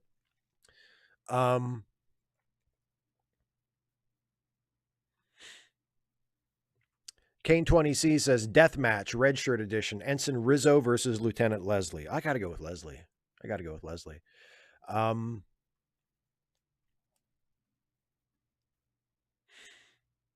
Oh, and Philip, yes, that is Orson Welles traveled to Ireland, walked into the Gate Theater, and bullshitted his way into getting some work in there. I think he tells that story in one of the episodes of Orson Welles' sketchbook, which was a show he did for the BBC in either the late 50s, early 60s. I'm not exactly. I think it was the mid to late 50s. He did that. And he only did 6 of them, and they're all on YouTube. And if you've never seen them, you should look them up because they're all fantastic. But yeah, he talks about his early years in the theater, and he talks about how he basically had no theater experience to speak of, and talked them into believing that he was older than he was and had more experience than he had, and that's how he got started in the theater. A perfectly Orson Wellesian beginning. Here's a member message from Kirak 2011 who says, I'm not sure I agree with you. I would rather have a cop who admits mistakes and tries to convict the right person as opposed to someone who tries to lock up innocent people just to clear cases. Well, I mean, obviously, if that's if those two are the options, then yes, I agree with you. Yes, I agree with you. But that's not, I don't think we're stuck with that binary choice in reality. But no, of course, if I had to choose between a cop who, admits mistakes and tries to convict the right people versus someone who locks up innocent people just to go, yeah, of course, that the second one is worse than the first. Yes.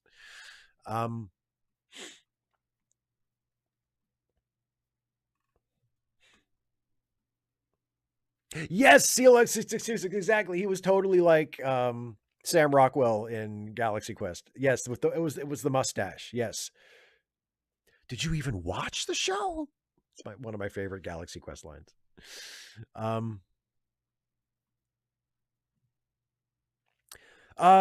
Steve Schmeling says, as a fellow Misty, I've noticed you don't seem to discuss it much on your channel. What gives? Well, I mean, a lot of my videos kind of lean comedic, and it's tough to do comedy about a comedy show, and also I'm like, my sense of humor in general is so incredibly influenced by Mystery Science Theater. It's one of the biggest single influences, I think, on my sense of humor, that it would feel almost redundant to do a video about Mystery Science Theater, because in a way, like, every time I do a comedy video, there's Mystery Science Theater in there. Like, the Stuffy videos are hugely influenced by Mystery Science Theater in terms of their tone, in terms of the interactions between my character and the stuffed animal characters. And I mean, most obviously, when we do those riff videos for Thanksgiving, our Turkey Day videos, I mean, the fact that we call them Turkey Day videos is lifted from MST3K, because they used to have, and they still have, the Turkey Day Marathon. And the fact that it's us making fun of a movie we're watching, like, that's literally Mystery Science Theater. So, I mean, I feel like the Mystery Science Theater influence is obvious all across my channel, and in my sense of humor in general. So, but no, I've never actually done like a Mystery Science Theater video. I've never done like a video essay about it or anything. But maybe I should, I'll add something about Orson Welles and something about MST3K to my list of video ideas, because if I can think of like an idea for a video about Mystery Science Theater, I would love to do that, because I love Mystery Science Theater. It's one of my favorite things ever. Hi, Kemp Chalmers. Glad you could make it.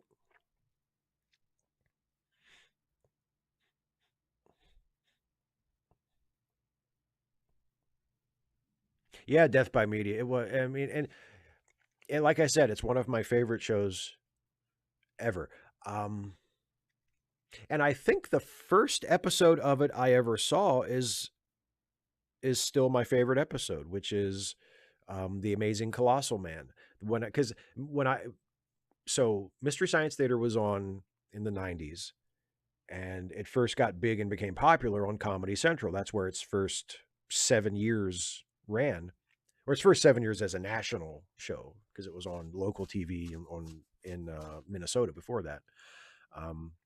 But so, and we didn't have cable for a lot of my younger years, so I never actually got to see it until much later, until almost the end of its Comedy Central run. But there was also a syndicated version called the Mystery Science Theater Hour, where they took some of the episodes from, I think, seasons 3 or 4, like some of their best episodes, and they cut them in half, and they would show an hour one week and an hour the next week. And I was just flipping through the channels one night, and it was syndicated, so it wasn't on cable. You could watch it, it was usually shown like late at night on a weekend or something. And I was laying in bed watching my TV when I was probably about 13 or 14. And I was turning through the channels, and I randomly came upon the Mystery Science Theater Hour episode that was the first part of The Amazing Colossal Man. And I had heard about Mystery Science Theater, but I had never actually had a chance to watch it. And I watched it, and like immediately I loved it. Like I got it right away. It spoke to me. I clued into it. It was the funniest thing I'd ever seen. And I think Amazing Colossal Man is maybe my favorite episode of the entire series still to this day. It's just, it reduces me. I'm sobbing with laughter. It's so funny. And then not too long after that, I started getting videos, because there were episodes they had released on video. So I went to my local video store, and I got Cave Dwellers, and I got Pod People, and I got The Brain That Wouldn't Die, and I got Mitchell, and I fell in love with it. It became a huge deal for me. Okay, let me catch up on some super chats that came in while I was blathering about MST3K. Kirok 2011 says, now this is an edit of my question. I meant to say the TNG pilot is a lot like The Cage, with the mannerisms, the abduction plot. I think the TNG pilot is a rewrite of The Cage. Your thoughts? I wouldn't say it's a rewrite of The Cage, but I do think it has some similar ideas. And I think, Gene Roddenberry wrote The Cage, and Gene Roddenberry did the rewrite of Encounter at Farpoint. The original version was written by DC Fontana, and then Gene did a rewrite of it and expanded it to a feature-length running time and added all the stuff with Q and, the courtroom scene and all that stuff. So I think there's a lot of things in common with The Cage, but I don't know if I would call it a rewrite. And another one from Kirok 2011 says, this is in response of a Twitter question. Which do you prefer? Dr. Sam Beckett stepped into the quantum leap accelerator, or Dr. David Banner, physician, scientist? Jesse Gender saying that the quantum leap opening narration was the best. If I had to pick, I think I would say the Incredible Hulk opening. Because I love both shows, and I love both opening narrations. And theorizing that one could time travel within his own lifetime, Dr. Sam Beckett stepped into the quantum leap accelerator and vanished. Like, that's such a great beginning. But the Incredible Hulk, Dr. David Banner, physician, scientist, searching for a way to tap into the hidden strengths that all humans have. But then, an accidental overdose of gamma radiation alters his body chemistry. And now, whenever David Banner becomes angry or outraged, a startling metamorphosis occurs. Like, that's pretty fucking good, too. That gets you hooked. You're like, oh, I can't wait to watch this shit. The creature is driven by rage and pursued by an investigative reporter. The creature is wanted for a murder he didn't commit. The world thinks Dr. David Banner is dead, and he must allow them to go on thinking he is dead until he can find a way to control the raging spirit that dwells within him. Da, da, da, da. As much as I love Quantum Leap and as much as I love that opening narration, I think I got to go with the Incredible Hulk. It's maybe by that much, but I think I got to go with the Incredible Hulk. Judy5 AD, in Avatar 2, they use CG to let Sigourney Weaver play a child. Do you think that'll become the norm in the future? Child actors are kind of a pain. If it becomes an economically viable way for filmmakers to avoid having to work with child actors, yeah, probably. Isaiah Taylor with a super chat. Thank you very much, my friend. Thank you all for the super chats. Isaiah says, a lot of old 80s movies on television about AI, war games, and the Terminator. I get the feeling that Megan is trying to be a retro 80s, 90s horror movie similar to Die Ral. Yeah, I think so.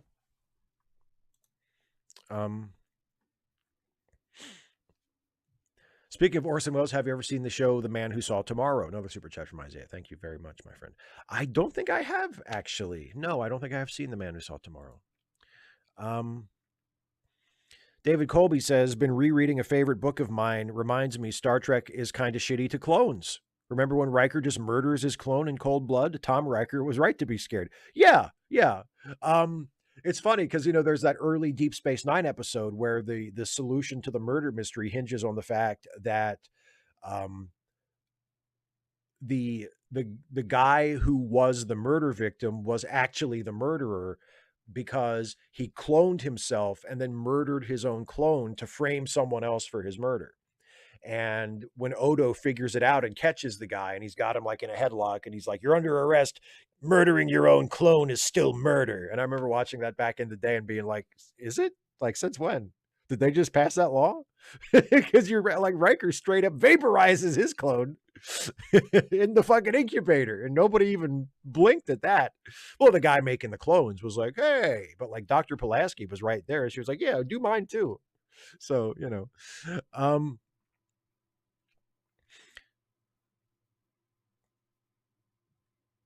yes, Steve, the Mystery Science Theater 3000 movie. Yeah, absolutely. Yes, I love that one too.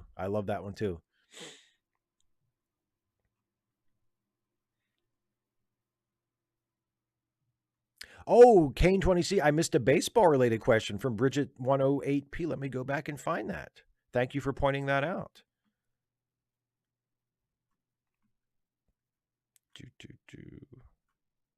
Okay, baseball question. What do you think will happen to Trevor Bauer? Will another team pick him up or is his career over? Also, who do you think will win the World Series this year? Well, unfortunately, I cannot answer that question because I have not been paying close enough attention to baseball to have a good answer to either one of those. So I apologize for not being up to date on the Trevor Bauer situation or having any clue who's going to win the World Series this year. Like, I honestly don't have an opinion. But thank you for asking. I'm sorry I don't have anything more interesting to say about it.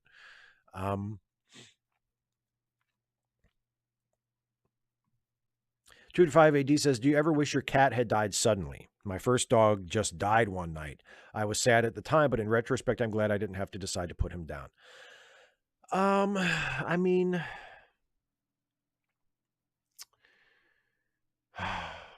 it's tough because, like, there's no, like I was saying about one of the earlier questions, or actually that same question, the about, that was Michael's question.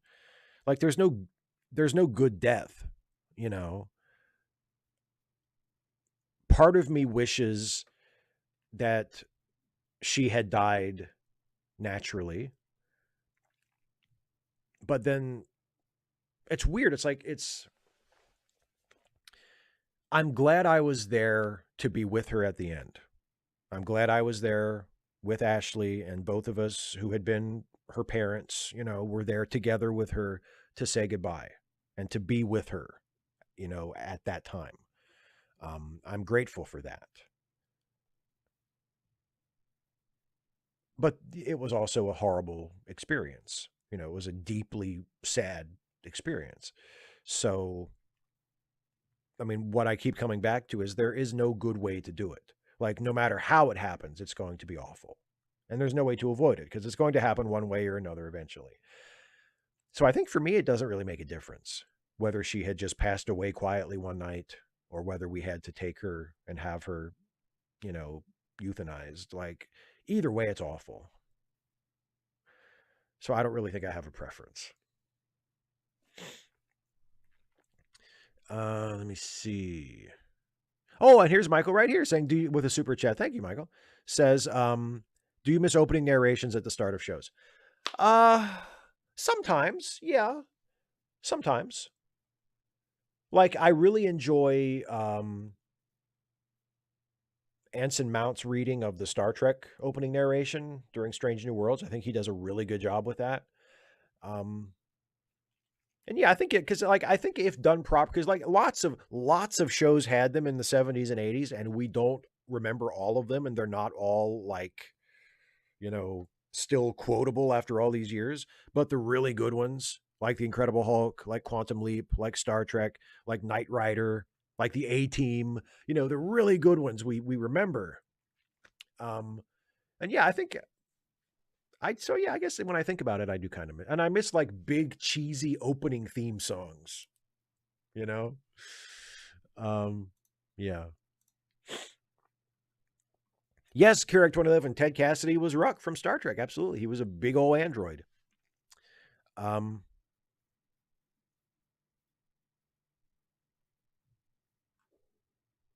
yes, the Twilight Zone, again, the Twilight Zone, one of my favorite shows ever. And of course, yes, had a great opening narration. Had several great opening narrations actually, because they changed it a little every year. And Rod Serling was a guy who could read the phone book and make it sound interesting. Kirak 2011 with the super chat. Have you ever seen The Sixth Day with Arnold Schwarzenegger? It's a film about cloning. And yes, I do believe killing a clone is still murder. I saw that a long time ago. Maybe like right after it came out, but it's been a long time. But yes, I have seen it. Kane 20C, why is it easier for you to ramble about wrestling than baseball? Because I have kept up with wrestling more, because I actually watch more current wrestling than I do baseball.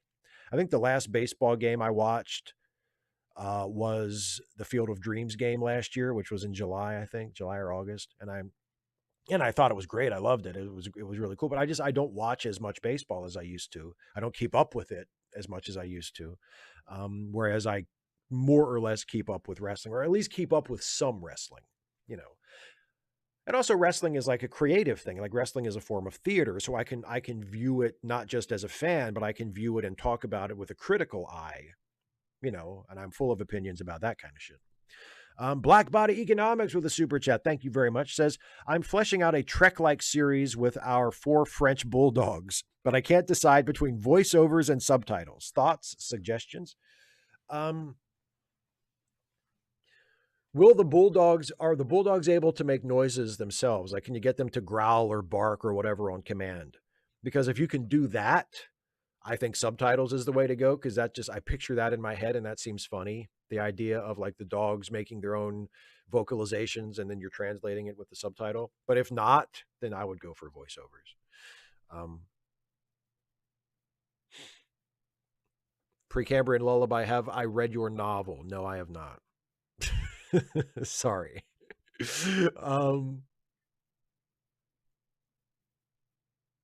Oh, sorry. Yeah, again, sorry I wasn't better prepared, Bridget. But oh yes, Bridget, the Captain Planet opening narration. Yes. And speaking of, now I love that we're just riffing on opening narrations now. Yes. And Steve, it was a great K-less dick joke, so that's why I laughed at it so hard. Captain Planet is a good opening narration. Speaking of 80s cartoons, I guess Captain Planet was an 80s cartoon. It was into the 90s, but it started in the 80s, didn't it? Late 80s. Anyway, He-Man and the Masters of the Universe. I'm Adam, Prince of Eternia. I am Adam, Prince of Eternia. I can't think of the next line. I am Adam, Prince of Eternia, something, something, and guardian of the secrets of Castle Grayskull. I can't think of that line. What is it? But anyway, you know it. This is Cringer, my fearless friend. Fabulous secret powers were revealed to me the day I held aloft my magic sword and said, by the power of Grayskull. Cringer became the mighty battle cat, and I became He-Man, the most powerful man in the universe. Only 3 others share this secret, our friends Man-at-Arms, the Sorceress, and Orko. Together, we defend Castle Grayskull against the evil forces of Skeletor. So, come on. Kira 2011 with a super chat. I'm curious what Star Trek theme is the best. Is it TOS, TNG, DS9, Voyager, Enterprise, Lower Decks, Picard, Strange New World, or Discovery, or Prodigy? For me personally, it's either DS9 or Voyager. I think both have fantastic opening title themes. Actually, I mean, Voyager has a much better opening title theme than the show deserves. The opening title theme to Voyager is beautiful and so good. Strange New Worlds is really good too. I love Strange New Worlds because it's it sort of reorchestrates the classic Trek theme, but then expands on it and takes it in different directions. It's really good. I like it too, and I like Discovery's as well. I like Discovery's theme and its opening credit sequence because it's just different. It's so different from any other Star Trek show. It's not just footage of the ship flying around, and the score itself. It's just built differently. It's not the same kind of soaring orchestral score. I mean, it's orchestral, but it's much more sort of propulsive, and yeah, I really like it.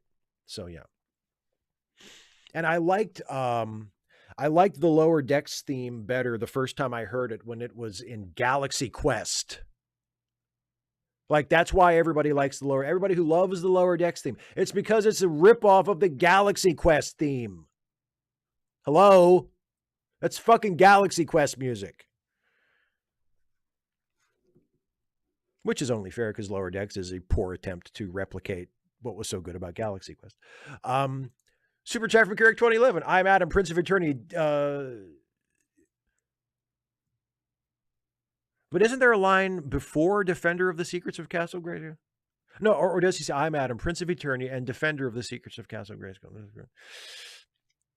Oh, you want a Skeletor? Okay. You flea-bitten furball! I'll cover my throne with your hide! You know what I love when he says he's up to some evil bullshit and he gets on the communicator and he calls the palace. And he says, Skeletor to King Randor, come in, you royal boob. So good. It's so good. And obviously Alan Oppenheimer is a lot better at it than I am. But yeah. And then from the Christmas special, but I don't want to be nice. I want to be evil. See you later, Isaiah. Thanks for stopping by. And thanks for your generosity, of course. Prodigy does have a really good opening, Michael. I agree with that. Prodigy has a really good opening. Specifically has a good theme song. David, no, it's not. Galaxy Quest theme song is much better. At last we agree. Yes, Galaxy Quest theme song is much better. Galaxy Quest's jokes are much better too. Because they're actual jokes and not just references to shit. Fuck.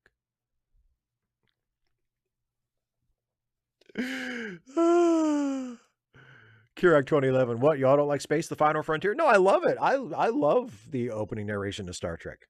I love it. Michael, we used to joke that Tumnus sounded like Skeletor in his old age. His meow sounded like Skeletor's. Yeah. I can hear that. I can hear a cat making a noise like that for sure. Yeah.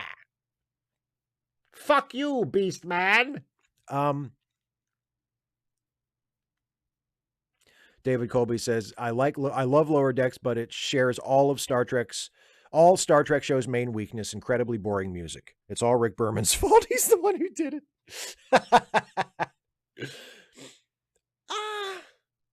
I mean, maybe some of the incidental music is not super memorable, but there are certain episodes of Star Trek that I think have really good incidental music.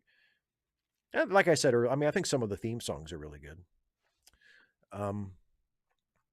255 AD. Did I? Oh, and Kemp asked,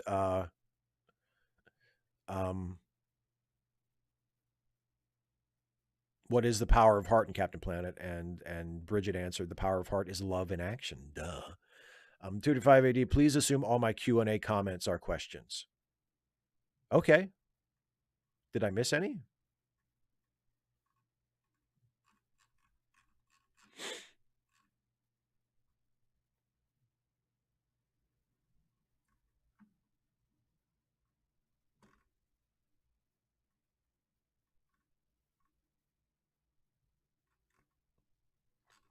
Yeah, I don't think I missed any.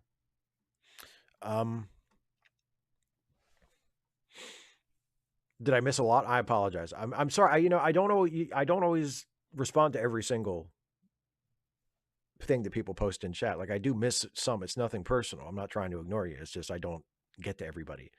Kane20C asks, behind Prodigy, what's the prettiest looking Trek show? Discovery. Yeah. Discovery's a great looking show. And actually, honestly, Strange New Worlds too. All of the strongest quality that all of the new Trek shows, with the exception of Picard, although the future stuff set in Picard is usually pretty good too. Just the Los Angeles stuff in season 2 was completely unremarkable. But I mean, Discovery and Strange New Worlds, aesthetically, like the production value, the production design, the cinematography, the costume designs, the character designs, everything. They look just gorgeous. Like that's one thing I have always said about Discovery. Even when the writing lets the show down, which it does unfortunately from time to time, although less often now and not as egregiously now as it has in the past. But I mean, Discovery has always looked amazing. It's an incredibly good looking show. And same thing with Strange New Worlds. Like Strange New Worlds is beautiful. They're two of the best, maybe the two best looking Star Trek shows ever. Yeah, for sure.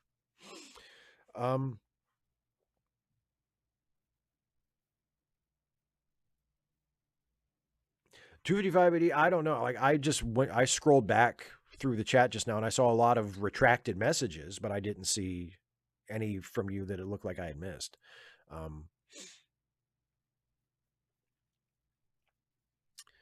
Correct 2011 says his comment to Beastman, "I'll cover my throne with your hide," was from Prince Adam No More, and "Come in, you royal boob" was from He-Man, She-Ra, Secret of the Sword. I love me some He-Man. Something else we have in common, then, buddy. We have NYPD Blue, we have He-Man and the Masters of the Universe. Yeah. Still one of my favorite episodes of Late Seating that me and Jason we reviewed He-Man and She-Ra, Secret of the Sword. I remember seeing that movie in theaters. I was so excited. There was a He-Man movie in the theater. I could not wait to see it. And it did not disappoint. And I have it on DVD and I still watch it sometimes to this day. And it's a piece of garbage, but I love every second of it. I love it. Yeah.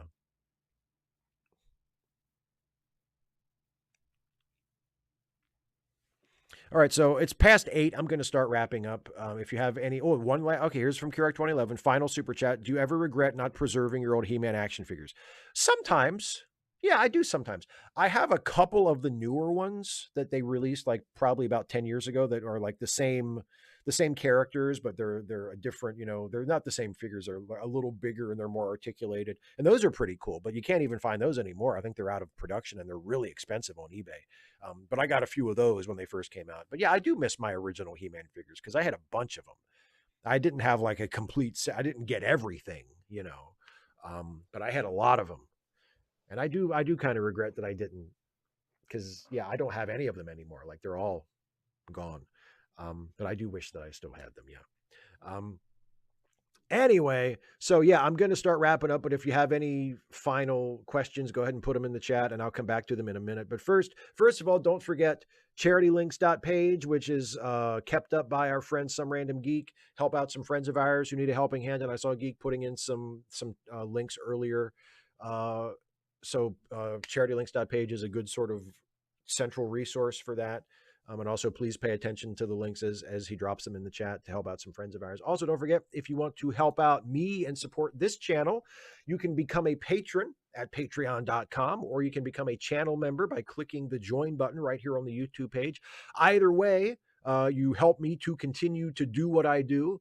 And earn a living from my YouTube channel. And if what I do on YouTube with these videos and these live streams is something that means anything to you or gives you some entertainment, and you can afford it, I would encourage you to become a supporter, either by becoming a patron or a channel member. And one of the things that you get in return for becoming a patron or a channel member is you are able to submit questions ahead of time for these Ask Away live streams.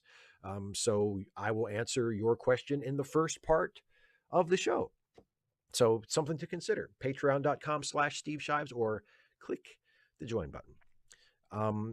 Also, don't forget that in addition to the YouTube channel, I am the co-host of a couple of podcasts that are a part of the Lemmy Listen family of podcasts. There is Late Seating, the movie review podcast that I do with Jason Harding, and a new episode of that just went up today. We review Predator, and we have a very special guest. Jason's younger brother, Michael, joins us. Mike Harding is sitting in with us to review Predator, because Predator is his favorite movie. And I actually just met Mike for the first time when we recorded this episode. He's a really cool guy. If you are a longtime listener of Lemmy Listen podcast, you will know him because he has hosted a couple of other shows in the podcast family in the past. But he sits in with us as our first guest on Late Seating, and we review Predator, and it was a fun show, and I hope you listen to it and you have as much fun listening to it as we had making it. And I am also one of the co-stars of the Ensign's Log, the Star Trek themed comedy podcast, alongside Jason and Dana Cole. And our next episode of that we recorded over the weekend, and it goes up next Friday. And it is a Star Trek themed comedy podcast where we play original characters that sort of exist in the Star Trek universe. At this point, we're in the TNG years, where the events of TNG kind of happen in the background as we have our own things happening. And it's a really fun show to do. And most of you who are Star Trek fans who have given it a listen have seemed to really enjoy it. And if you have not given it a listen, I would encourage you to do so. Links are in the description. Please check out the Ensign's Log. All right, that's it. Let me go back to the chat one last time. Okay, 25580. Let me see if I can find your Ferengi question.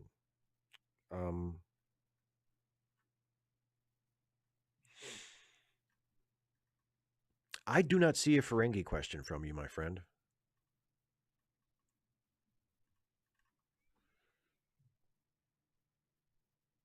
Correct 2011 links to the podcast are in the description, or in the video description.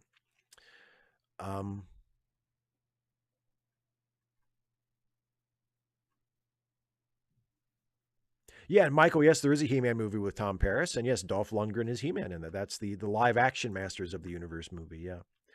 Let me go back to the widget. That's weird, 255. I can see it in the YouTube widget, but I can't see it in the window, in the actual chat window. Okay, so I apologize for missing it. I have no idea why it's like that. So, what would you say to a leftist arguing that even showing the Ferengi having a functional space empire actually makes unregulated capitalism seem more functional than it actually is? I think that's a fair point, but it's kind of hard to create a society that is a satire of capitalism if you posit that society just immediately collapsed. Like, I feel like it's a good point, but I mean, it's really difficult for me to believe that anyone could see the Ferengi and get the joke, and recognize what the Ferengi are making fun of,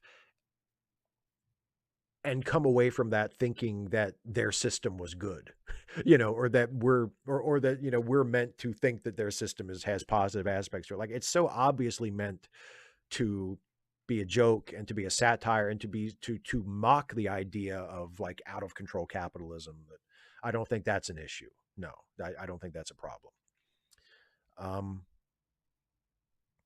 Yeah, apparently the live chat is really weird, because I saw a bunch of maybe those were the redacted ones, were they redacted, or were they removed? Message retracted, it says. Yeah. I don't know what the deal is with that, so I apologize. But yeah, apparently the chat is just weird, because I saw it. It showed up on the sidebar, on the through the widget, but I couldn't see it in the actual chat window. Weird. But anyway, there you go. There's my answer to your Ferengi question. Sorry it took so long to get it. Kirak, yeah. Predator, yeah, I think Predator should be there. Yeah. Predator just came out today. It should be the most recent episode of Late Seating. Yeah. So anyway, that's it, everybody. I'm going to call it a day. Thank you so much for joining me, as always. Thank you all for the questions. Thank you all for the super chats and the generosity. Thanks to all of you who are patrons and members, and for all of your support. And thanks to all of you who are just here hanging out and having a good time, hopefully. I will see you next week for a bunch of new videos, and I will see you back here in 2 weeks for another Ask Away. And yeah. Oh, Kirak, is our Star Wars review the original or remastered? I think our Star Wars review is the original. I think I watched at least that's the one I watched, because that's the one I almost always watch, I think. But we probably, if it matters, we probably specify in the review. It may have been the special edition, but I'm not positive off the top of my head. But we probably make that clear in the episode. So anyway, thanks everybody for watching. Take care. Have a good night. Have a good weekend. And I'll see you next time. Bye, everybody.